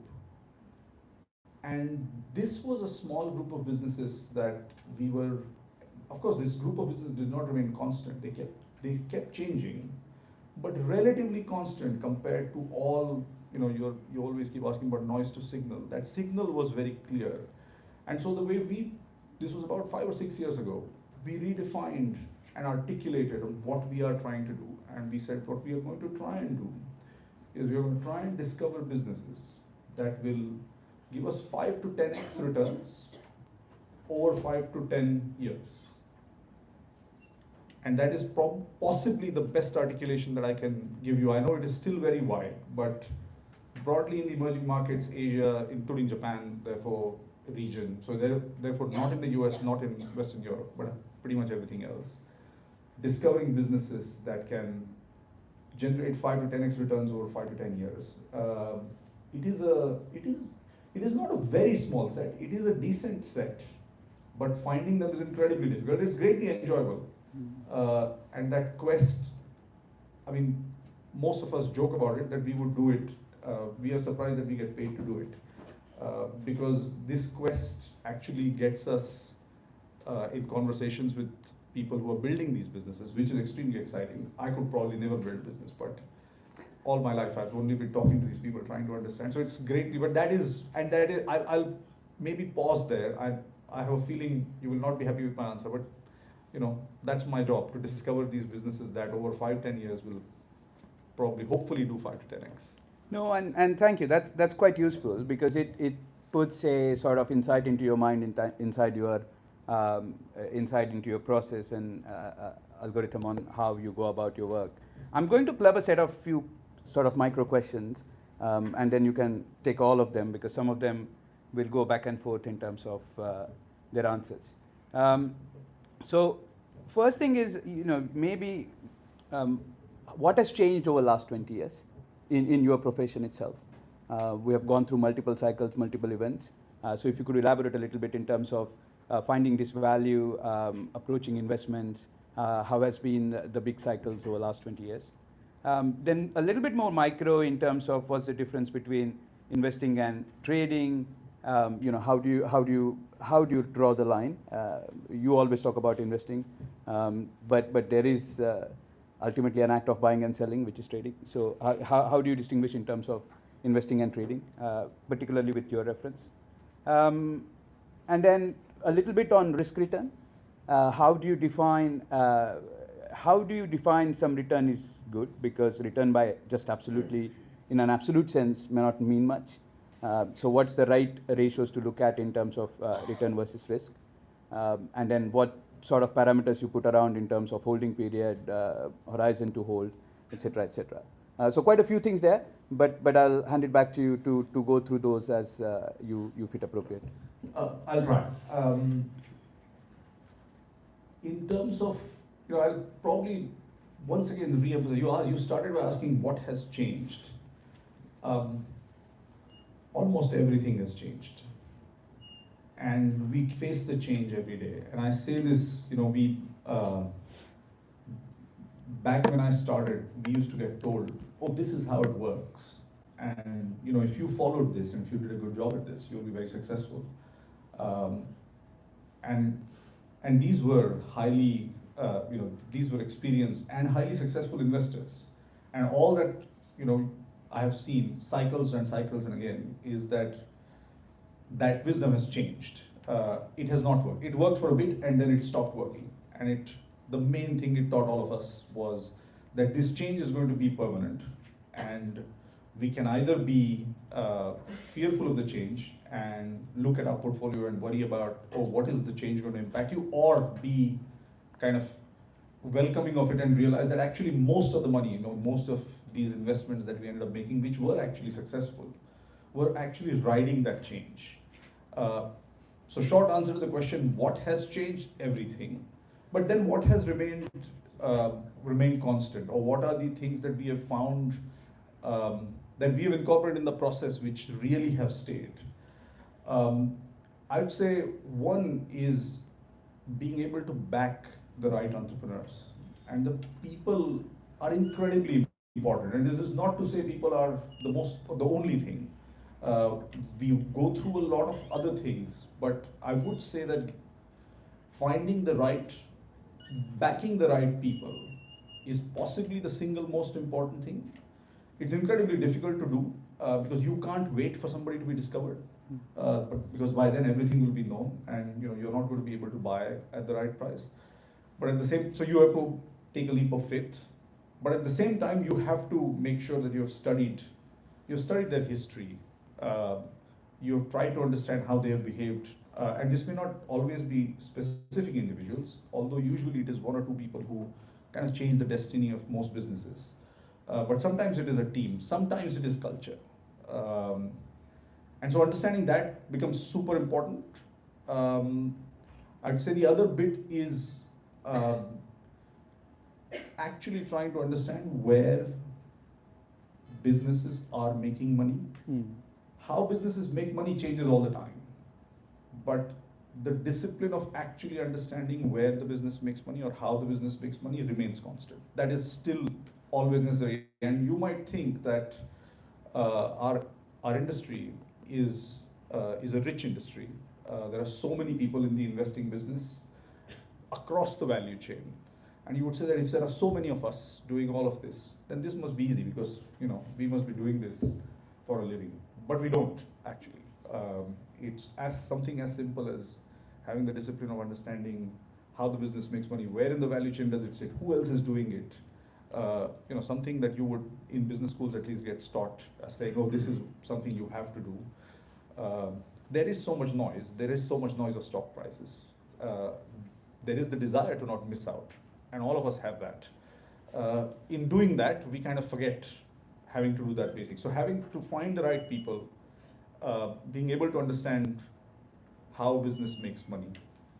And then finally, there is the reality of what the markets are, and which is they are throwing more and more information, stock prices being one information, but every day you have more amount of media available. And so that creates certain amount of volatility in the markets.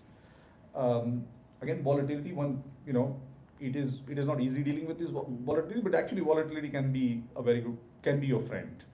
But for that you need to develop a certain sense of the market, and time again, I keep going back to at least some of the examples I knew 20 years ago. There was actually a time when the oil industry, for example, was considered to be one of the most phenomenal. I think the first $1 trillion market cap company actually was an oil company. And I don't think it was Exxon. I think it was actually a Chinese company. People forget this, but there was a time when that was exciting, and you could have said at that point of time that, oh, I don't believe that, and rightly so, that oil or commodities are going to be the future, and but you would have missed out on a lot of returns during that point of time. And the simple point I'm trying to make is that the markets will provide the volatility. There will be trends that change. There are what we call meltdowns and then melt-ups. And we try to focus on those situations. Take advantage of the cyclicality. Don't get caught up in either the meltdowns or the melt-ups. If you get caught up in a melt-up, you should be happy. Just knowing very well that melt-ups don't last, neither do meltdowns. And so that is how we, I think there was that one slide, I think that thankfully put it up. I literally pulled it out of our marketing deck, and just trying to, when someone asks, oh, what do you do and what do you exactly, how do you go about doing it? I mean, this is how we try, at least we try to articulate how we are trying to go about doing it. And some of the elements that I talked about, the 5 to 10x over 5 to 10 years, and then understanding entrepreneurs, understanding how a business works, and then having this somewhat of a market sense, because even after you do the first two things, you could go wrong. You could get caught on the wrong side of a trade for long periods of time. We try to tell ourselves that we don't trade, not because trading is a bad thing or anything. It is just that trading has not yielded good results over time. Trying to trade too much has not worked very well, at least for me. By the way, it works fantastically well for some folks. But trying to trade too much, actually what ends up happening is that you don't end up finding the 5 to 10xers that we are looking for. And I'll end, but at least on this part, I don't know, again, if I've answered all your questions, but the one bit that I would emphasize is that there is a weird sort of duality in a lot of things we do, in the sense that we do contradictory things. At one level, I'm saying, we are looking for structural patterns. We can't just say I'm looking for structural patterns, so I'm going to ignore that the daily data points that get thrown at us. Yes, we are looking out for the signal, but it's almost like we have our ears on the noise. And you have to be listening, because if you don't listen, you're going to miss the signal.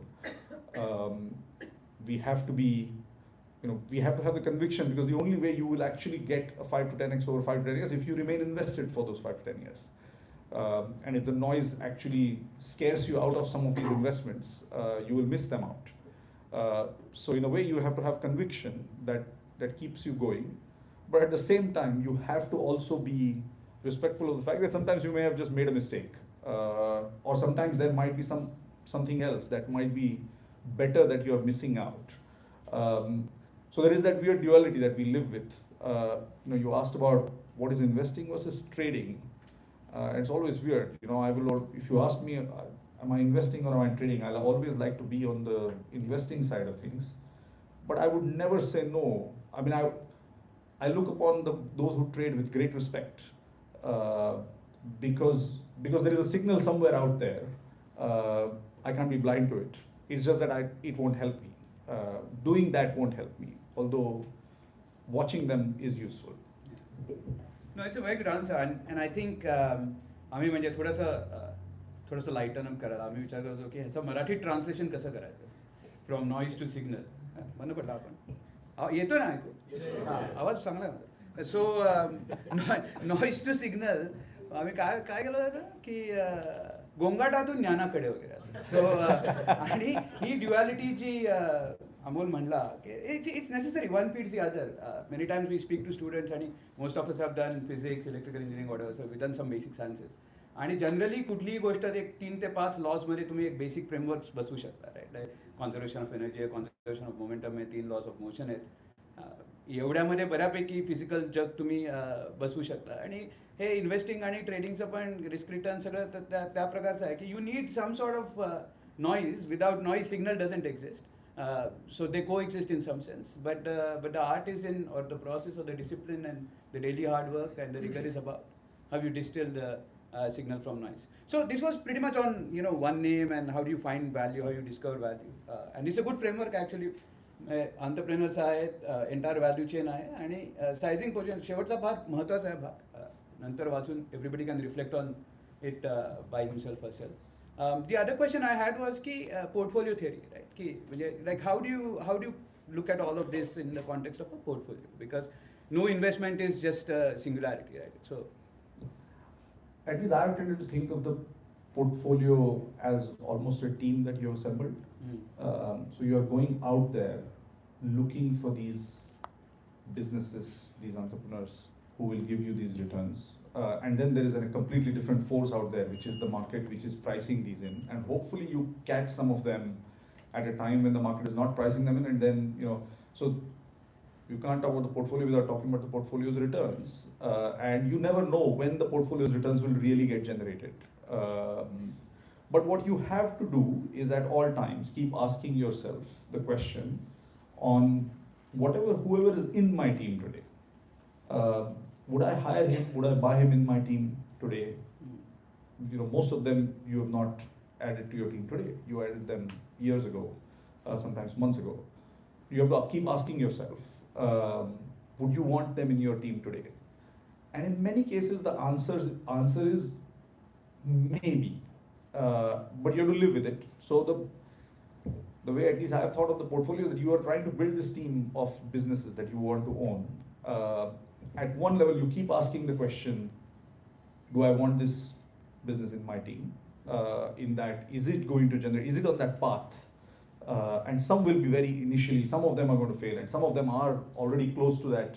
I mean, what do you do if you have made 10x on something? Do you just let it go? Because maybe it's on its way to 100x, I don't know.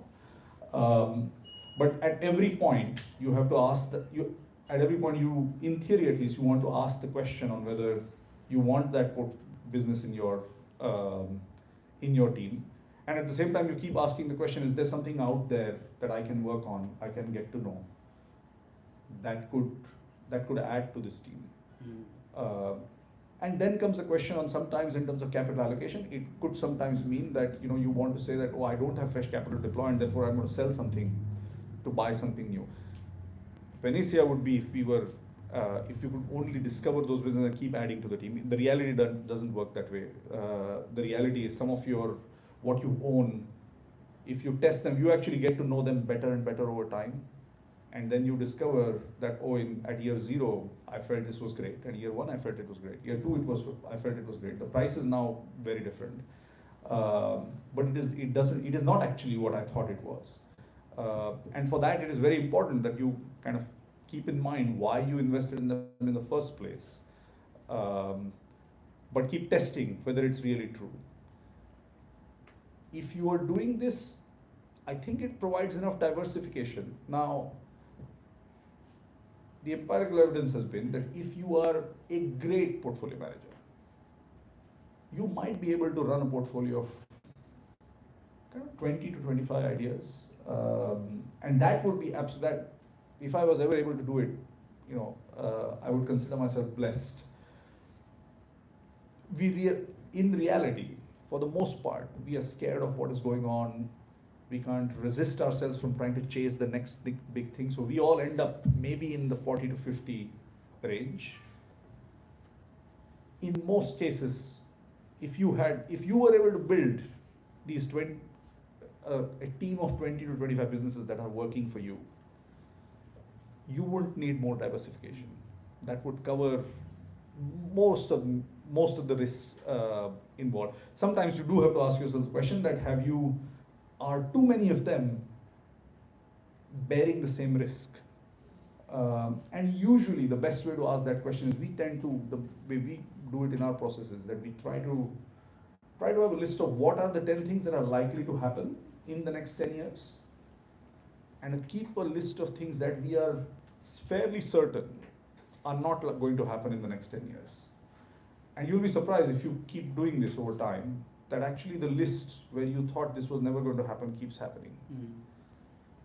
And so what you do is, you have those two lists. You genuinely believe that what is not, the right hand side is not going to happen, and this is going to happen. But you ask yourself, well, if something of that happened, are you going to get killed on your portfolio in a big way? And then that tells you that you may have a diversification issue. But if you are ending up with 20 to 25 high conviction ideas, you usually are well past that. We usually end up with the other problem, which is that we are too diversified. Because getting conviction, being sure about these businesses, getting to know the businesses well enough is extremely difficult. Because we all get, we all have FOMO, we all have noise, there's Twitter, there's media all around, and there is always some story somewhere that there is some wonderful business that, is going to double your money every day for a while, and you have to go look at it. And so we end up with a more diversified. Yeah. So are you saying in some sense that you don't really, if your process is right, and if your process is something you are honest about, you will diversification almost will be a natural consequence? Yes. I think that's a very profound point. I mean, we seek diversification, or like the classic textbooks tell us that start a portfolio, start with the diversification in your mind, and it's statistical parameters, etc., etc. And what is also interesting when I speak to Amol is the emphasis on people. Like, I was not expecting the answer on how do you make a portfolio that would I have that individual on my team. I think that's a very different articulation to how you build a portfolio. I would have expected, sector A, sector B, exposure here, exposure there. But it's quite, you seem to be very focused on the people element of this. Yeah, because when you come back and look at what has delivered returns over time, it becomes very apparent that the times of when the return got delivered, of course we measure returns in terms of stock prices. So the stock prices obviously move with market cycles. But the market cycles and the stock prices are not completely random. They do move with what the underlying business has done. And then you look at what the underlying business has done, you can more or less kind of say that, this was driven by these people. And so the people are incredibly important. It almost is, I have a list of things that I keep, where are things that I am very poor at doing. And one of the things I explicitly write down for myself is that sometimes I get too much into this stuff about people. Because sometimes you believe that they are so good and you like them and they have delivered returns for you, that you don't have enough objectivity, and that can be threatening. So I almost have to tell myself to be more objective, the other way around. And like on this portfolio, the same thing. I have never faced a problem. I have never had a problem because I was not diversified enough. I've always had a problem that I was too diversified. Got it. Okay, so I think we have summed it up for the basics, and obviously Amol's is one view of his practice in last 20 years. By no means that's the only view. I mean, I'm speaking on his behalf, but if you have some other view, raise. Yeah, so this is very interesting, but similar question from OMPEG members, I'm sure that lots of us face this. Whatever wealth we may have or capital we may have, not much, but to invest, where do we get access to knowledge and experience and the time that you've spent? I mean, the noise from wealth managers, portfolio managers coming to us and saying that, hey, I'll manage your money. How do you suppress that noise and get the right signal? I have a suggestion to make, and it's not easy, by the way. Our industry is very well remunerated, so you are always going to be bombarded with people like me and others coming to you and saying, "Oh, just give your money to me, and I'll manage it for you, and I'll take the fees, and and you're going to be great." And by the time some of us will do it, some of us won't do it. The suggestion I would make is that whatever investments you make, and the investment could be, you may pick a manager, you may pick a wealth advisor, you may pick specific stocks. Whatever investment you make, and let's say we start today and assume with a blank sheet of paper, please do write down why you're making the investment. And then have and you can say, oh, I like this manager, so I'm choosing him, or I'm going to go with some wealth advisor, and I'm going to go give all the money to, like Mr. Khai was saying, a wealth advisor, and say, trust that person, or I'm going to say that I'm going to buy the SpaceX stock or something else. But please do write down why you're doing it. And please do also write down there that you are going to review this in a particular period of time. And at that period of time, ask yourself the question, do you still believe in that reason why you invested there? And you will have to do this a few times before you come up with your own process and saying, you know what, I have a business to run, I don't have time for all this, so I'm going to select managers. Or saying that actually, I have a business to run, but I'm actually fairly good at identifying which, at least where country my money should be invested in, and so I'm able to buy the indices of that. But if you write it down as to why you made the investment, and which is what we do, which I have certainly found very helpful, is that some of your investments will certainly make a lot of money and some of them would not make money. What is most important is to ask the question as to, did they make the money or not make the money for the reason that you thought they were going to make money? And if you were wrong, then have the humility to simply say, okay. Where do you see this going? Is it, are there more people like, not just Vanguard, but will it now percolate down to a level where say, for a very complex advice, maybe I'll go to a fund manager, but otherwise I try and do it on my own. And as you say, noise एवढा वाढलेला आहे की आता signal आणि नॉईजचा ratio जो इतका skew झालेला आहे, तर त्याच्यामध्ये who knows, what's the, you can just without, म्हणजे कधी क्रिकेट न खेळलेला माणूस तिकडे जाऊन सेंचुरी मारू शकतो, तशी परिस्थिती झाली आहे असं वाटतं. I am not in that business, I work in the energy business. मला फंड मॅनेजमेंटशी एवढा डायरेक्ट एक्सपोजर नाही, but I went to the same school as you did, McKinsey & Company. So I just wanted to ask you, okay, 50-year horizon मध्ये how do you see it? Because you are looking at 20-year horizon, so I thought maybe I should ask you. Sure. Again, I'll try, and this is my perspective, but I think what you asked, it's a two questions. The Vanguard question I think is very important.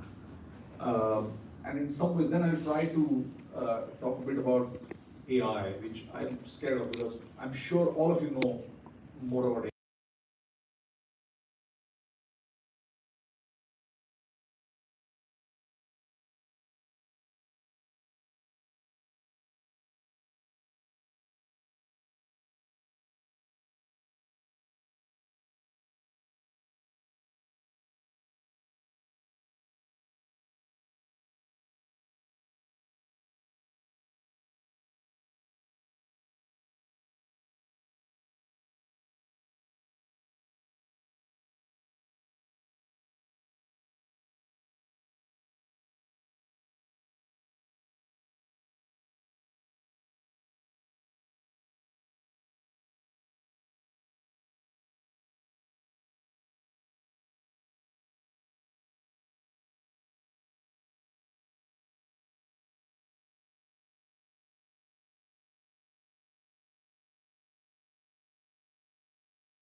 Why bother going to them? You can beat all of them with this simple technology. This, by the way, technology was developed in 1955.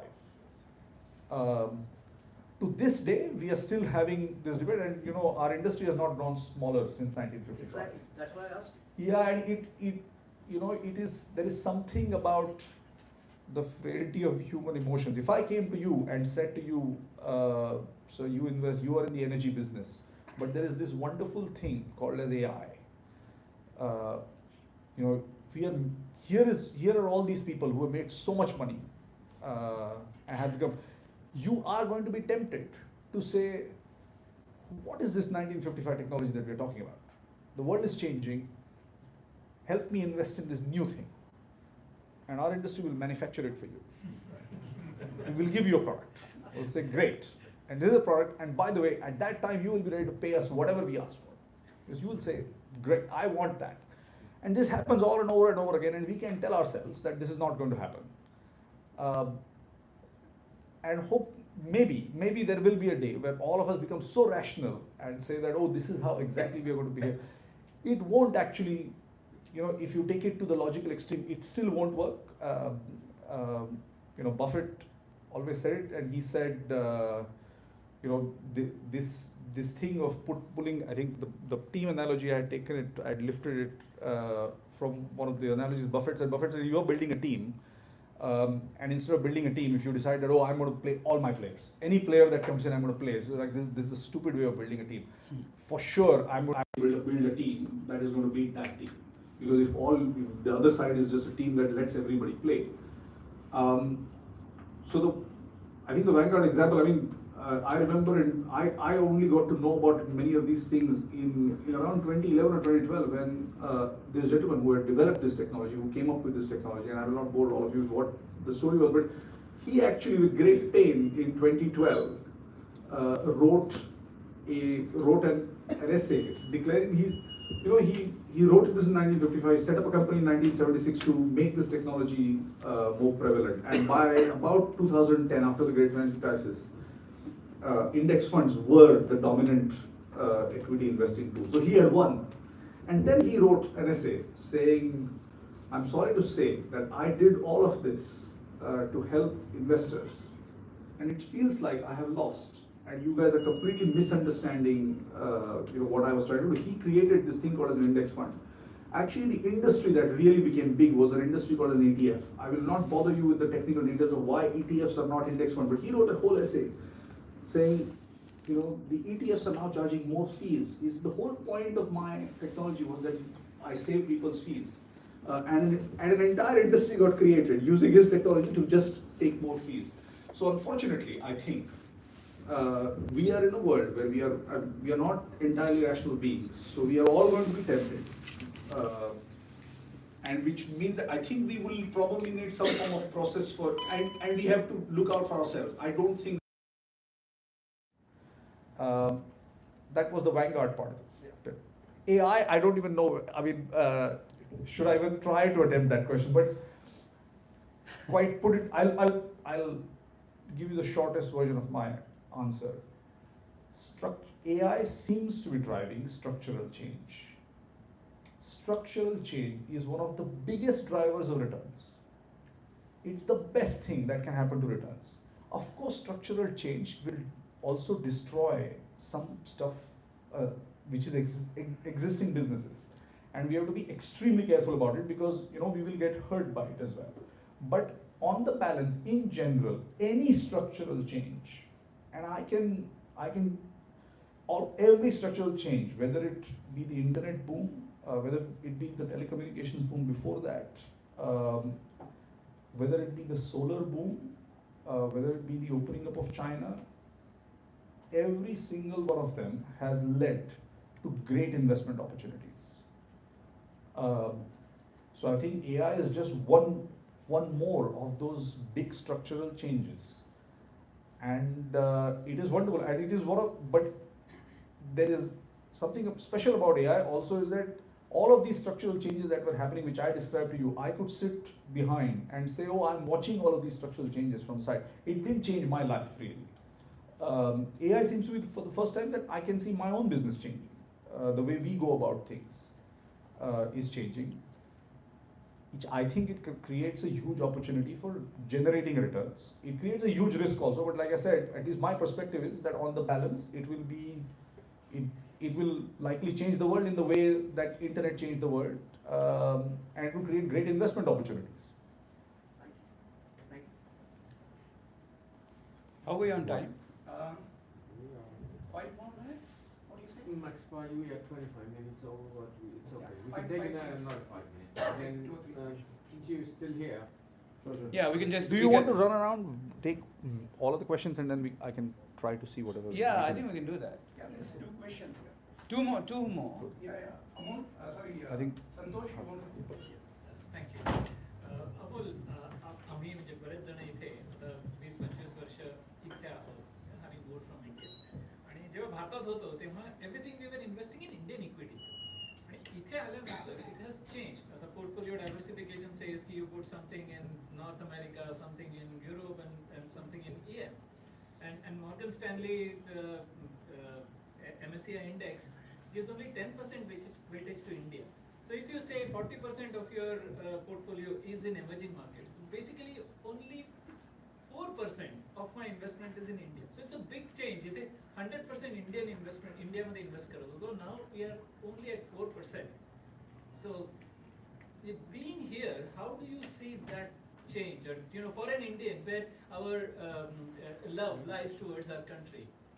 आणि जेव्हा इंडियामध्ये आपण if you think of investing in India, the biggest factor I see is forex, the exchange rate. You know, India madle investment returns, even they are 30%. Suddenly the pound goes from 100 to 130 2 years. Everything gets wiped out. So how do you balance this? I think the test of this is really the realized dollar returns. And you can pick any currency. You can say realized rupee returns, whichever currency, so long as you're measuring it as the same. The simple question is that will you be better off, or have you, the question you're asking is, will I be better off? Where will I be better off investing? Let me ask another version of the question. Where would you have been better off investing? Let's say if we had started 10 years ago, for example, or 5 years ago.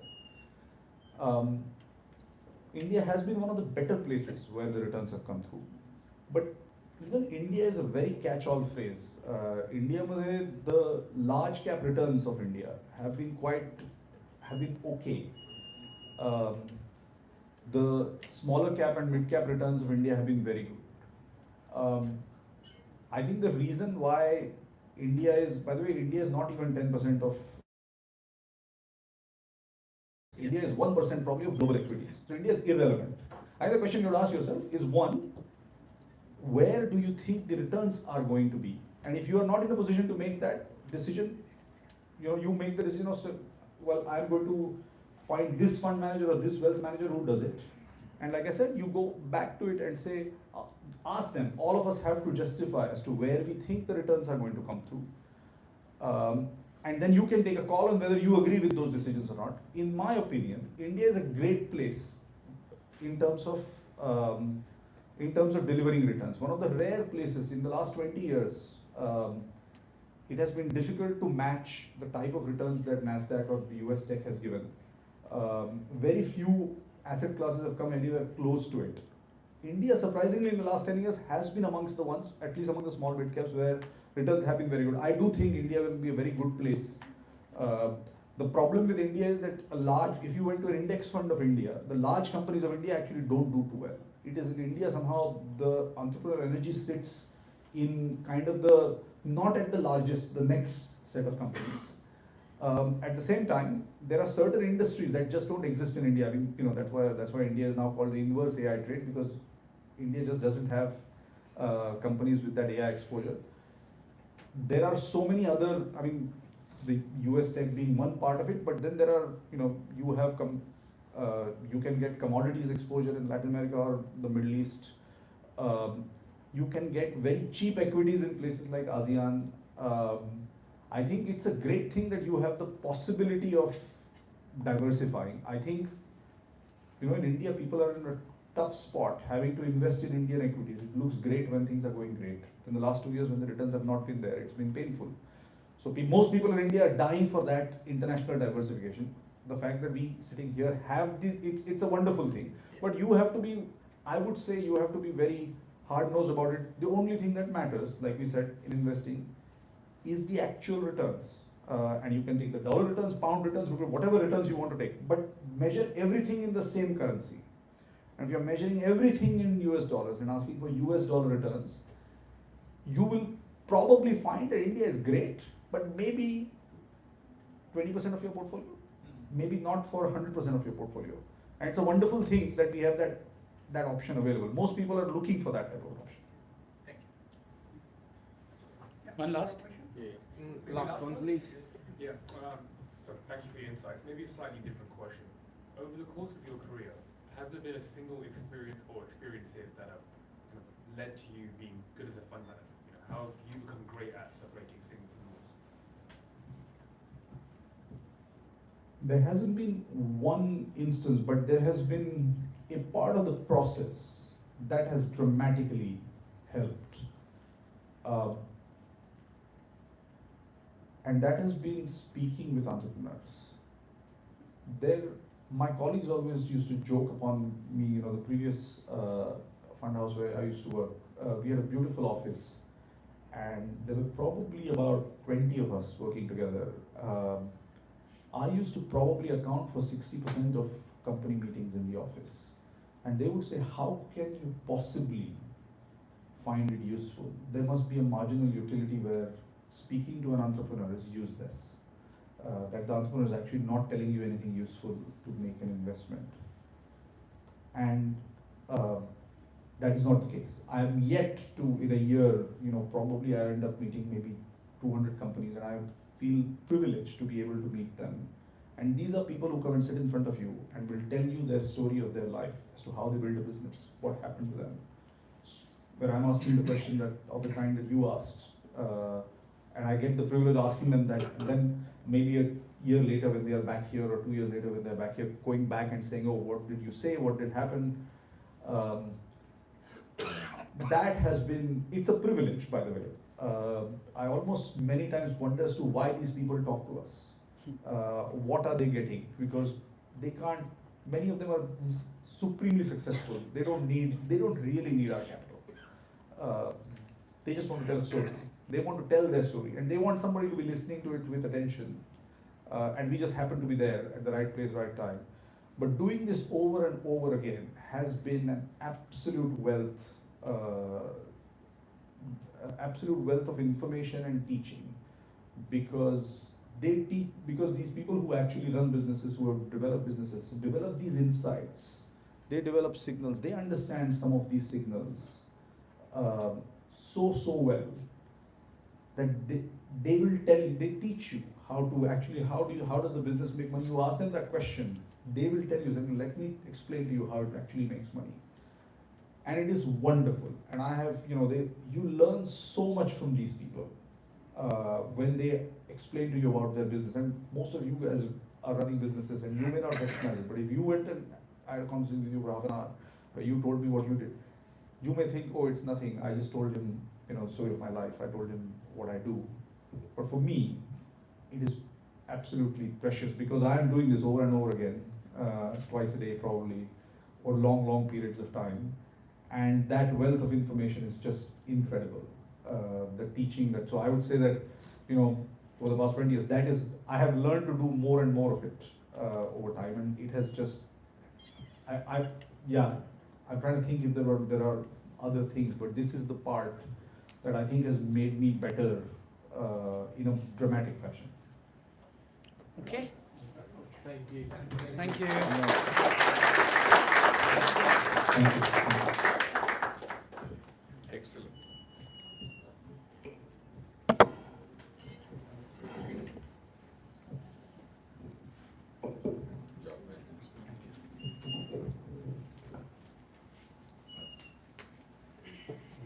Thank you for exciting fireside chat.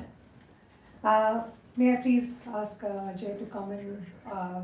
We would like to felicitate our guests. Yeah, I think Yes. what we'll do is I'll conclude this quickly, and I know I'm standing between this room and the bar. So let's do it quickly.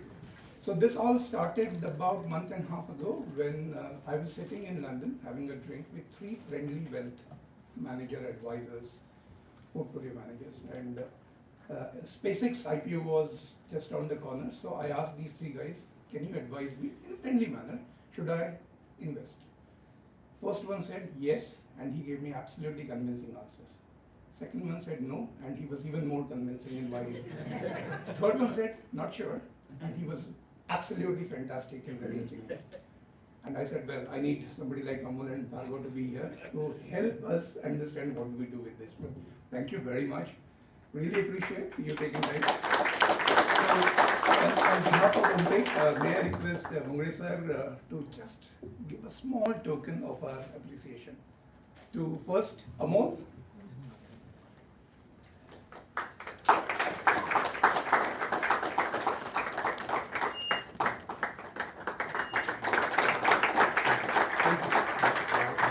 What you experienced today is just the tip of the iceberg. Thank you. And one more, sir. To Bhargav. Bhargav, thank you very much. Thank you.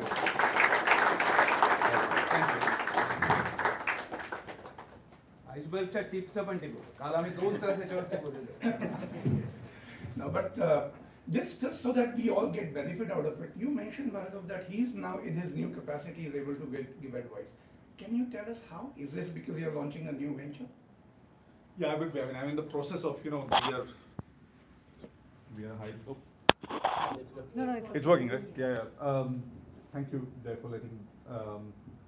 So after having done this for some time, I'm now trying to do it with the backing of certain friends, but do it in a bit more of an independent capacity.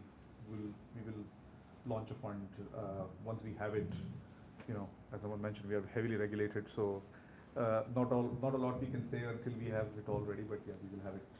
Brilliant. So, but we would have access to you for advice as well. Oh, absolutely. I mean, that thing we always do. Just give me a call. I'll be able to do it. Wonderful. That's exactly what we wanted to hear. Thank you. Thank you.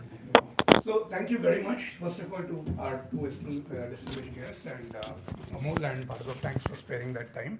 As always, Mungre sir, thank you very much for being here. Whenever he's here, we feel as if we have our mentor, our supporter with us. We feel good. So thank you for that. And again, all those OMPEG pictures, those who presented today, absolutely brilliant. I think such a variety we've seen. And since 2016, we would have done these events at least 20 times now, 19 times maybe, if I'm not counting it correctly. And maybe about 200 odd people would have presented variety of topics. Well done. The quality of which have gone up, and the presentations are really kind of bringing lots of new value to us, and we create real value, real business. So if you want to talk to more entrepreneurs, you find them here. So thank you very much, all our presenters today. Of course, how can I not thank our members who take time to come here? Of course, you pay as well. So thank you very much for paying us to OMPEG that 10 pounds per month. And you would have seen inflation in last 10 years. This is one organization, no inflation, zero. We have managed it really well, just 10 pounds per month. So not only those who are here today who are members and fee-paying members, but I really, really would like to thank all those who are here, not members, and are committing to become members today. So thank you very much. There are at least 20 of them who have said, yeah, that's the QR code. Please take that snapshot, go on to that link and start that membership today. Because without that, we can't really have people like Amol and Bhargav coming here. So thank you very much once again. And of course, thanks to Danabil's staff for making it easy for us to make this event happen. And again, I can't really finish without thanking the core volunteers of OMPEG, because they make things happen.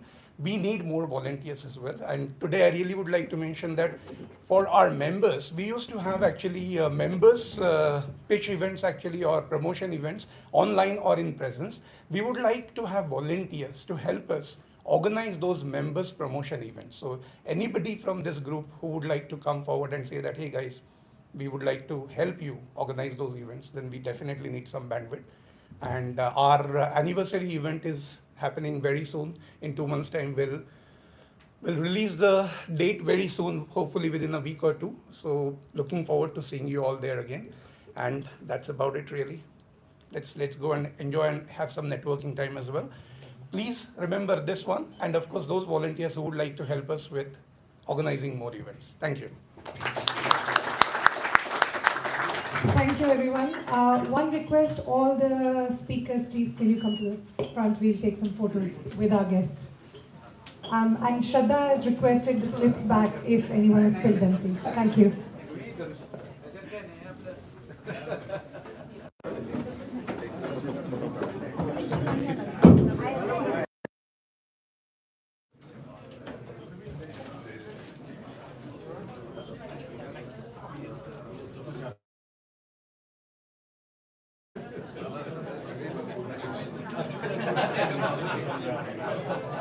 Can we have all the participants, please?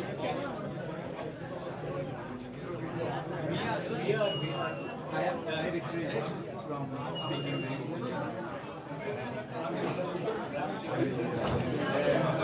All of today's presenters and speakers, please, can we have you in the front?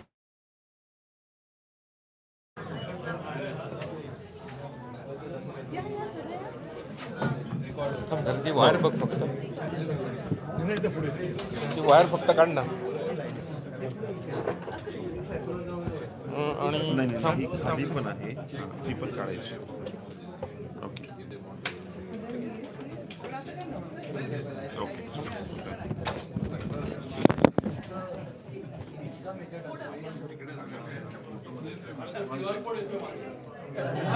Register करा 13 लोक आहेत त्यामुळे कोणाचंही registration मी unlisted सेक्टरमध्ये invest करता close to investment close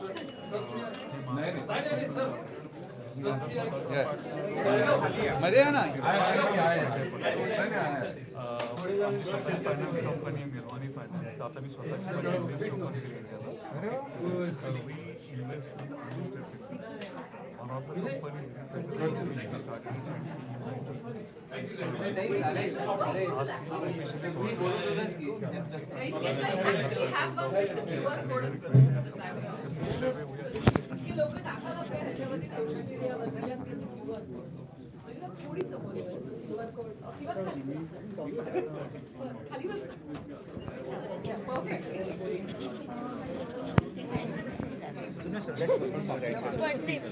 You want to say anything about the event? Anything about the event? I could. What exactly you want to know? You have a specific question that I need to answer, or How did you find the event? so this was my first time with OMPEG, and I thoroughly enjoyed being here. It was a good selection of people, good selection of speakers. There's so much I learned about how the community operates, about the membership, and it was just an overall interesting time. Thank you. Anything about today's event? All good, exciting. Okay. Influencers. Like few words about today's event. Words about today's event. How did you find it? I absolutely loved the event. It was very good and I met all the business partners. It was very helpful, very nice. I would appreciate for people organizing such kind of events. The best part was networking, where we can actually connect with businesses and we can talk. So absolutely love the idea of this event and looking forward for more such events. Thank you. Are you handling social media? Sorry? Do you handle the social media? No, this is YouTube live actually right now.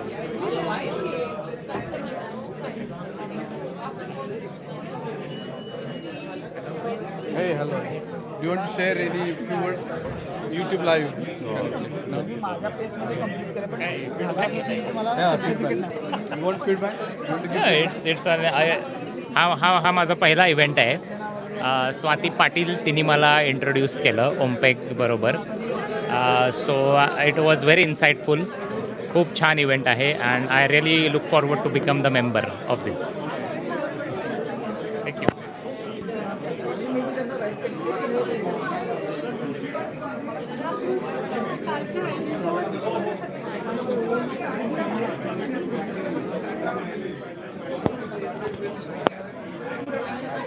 So this was the OMPEG Summer Showcase 2026. was broadcasted live on YouTube. And thank you for watching us, and keep following OMPEG. Thank you very much. Bye-bye.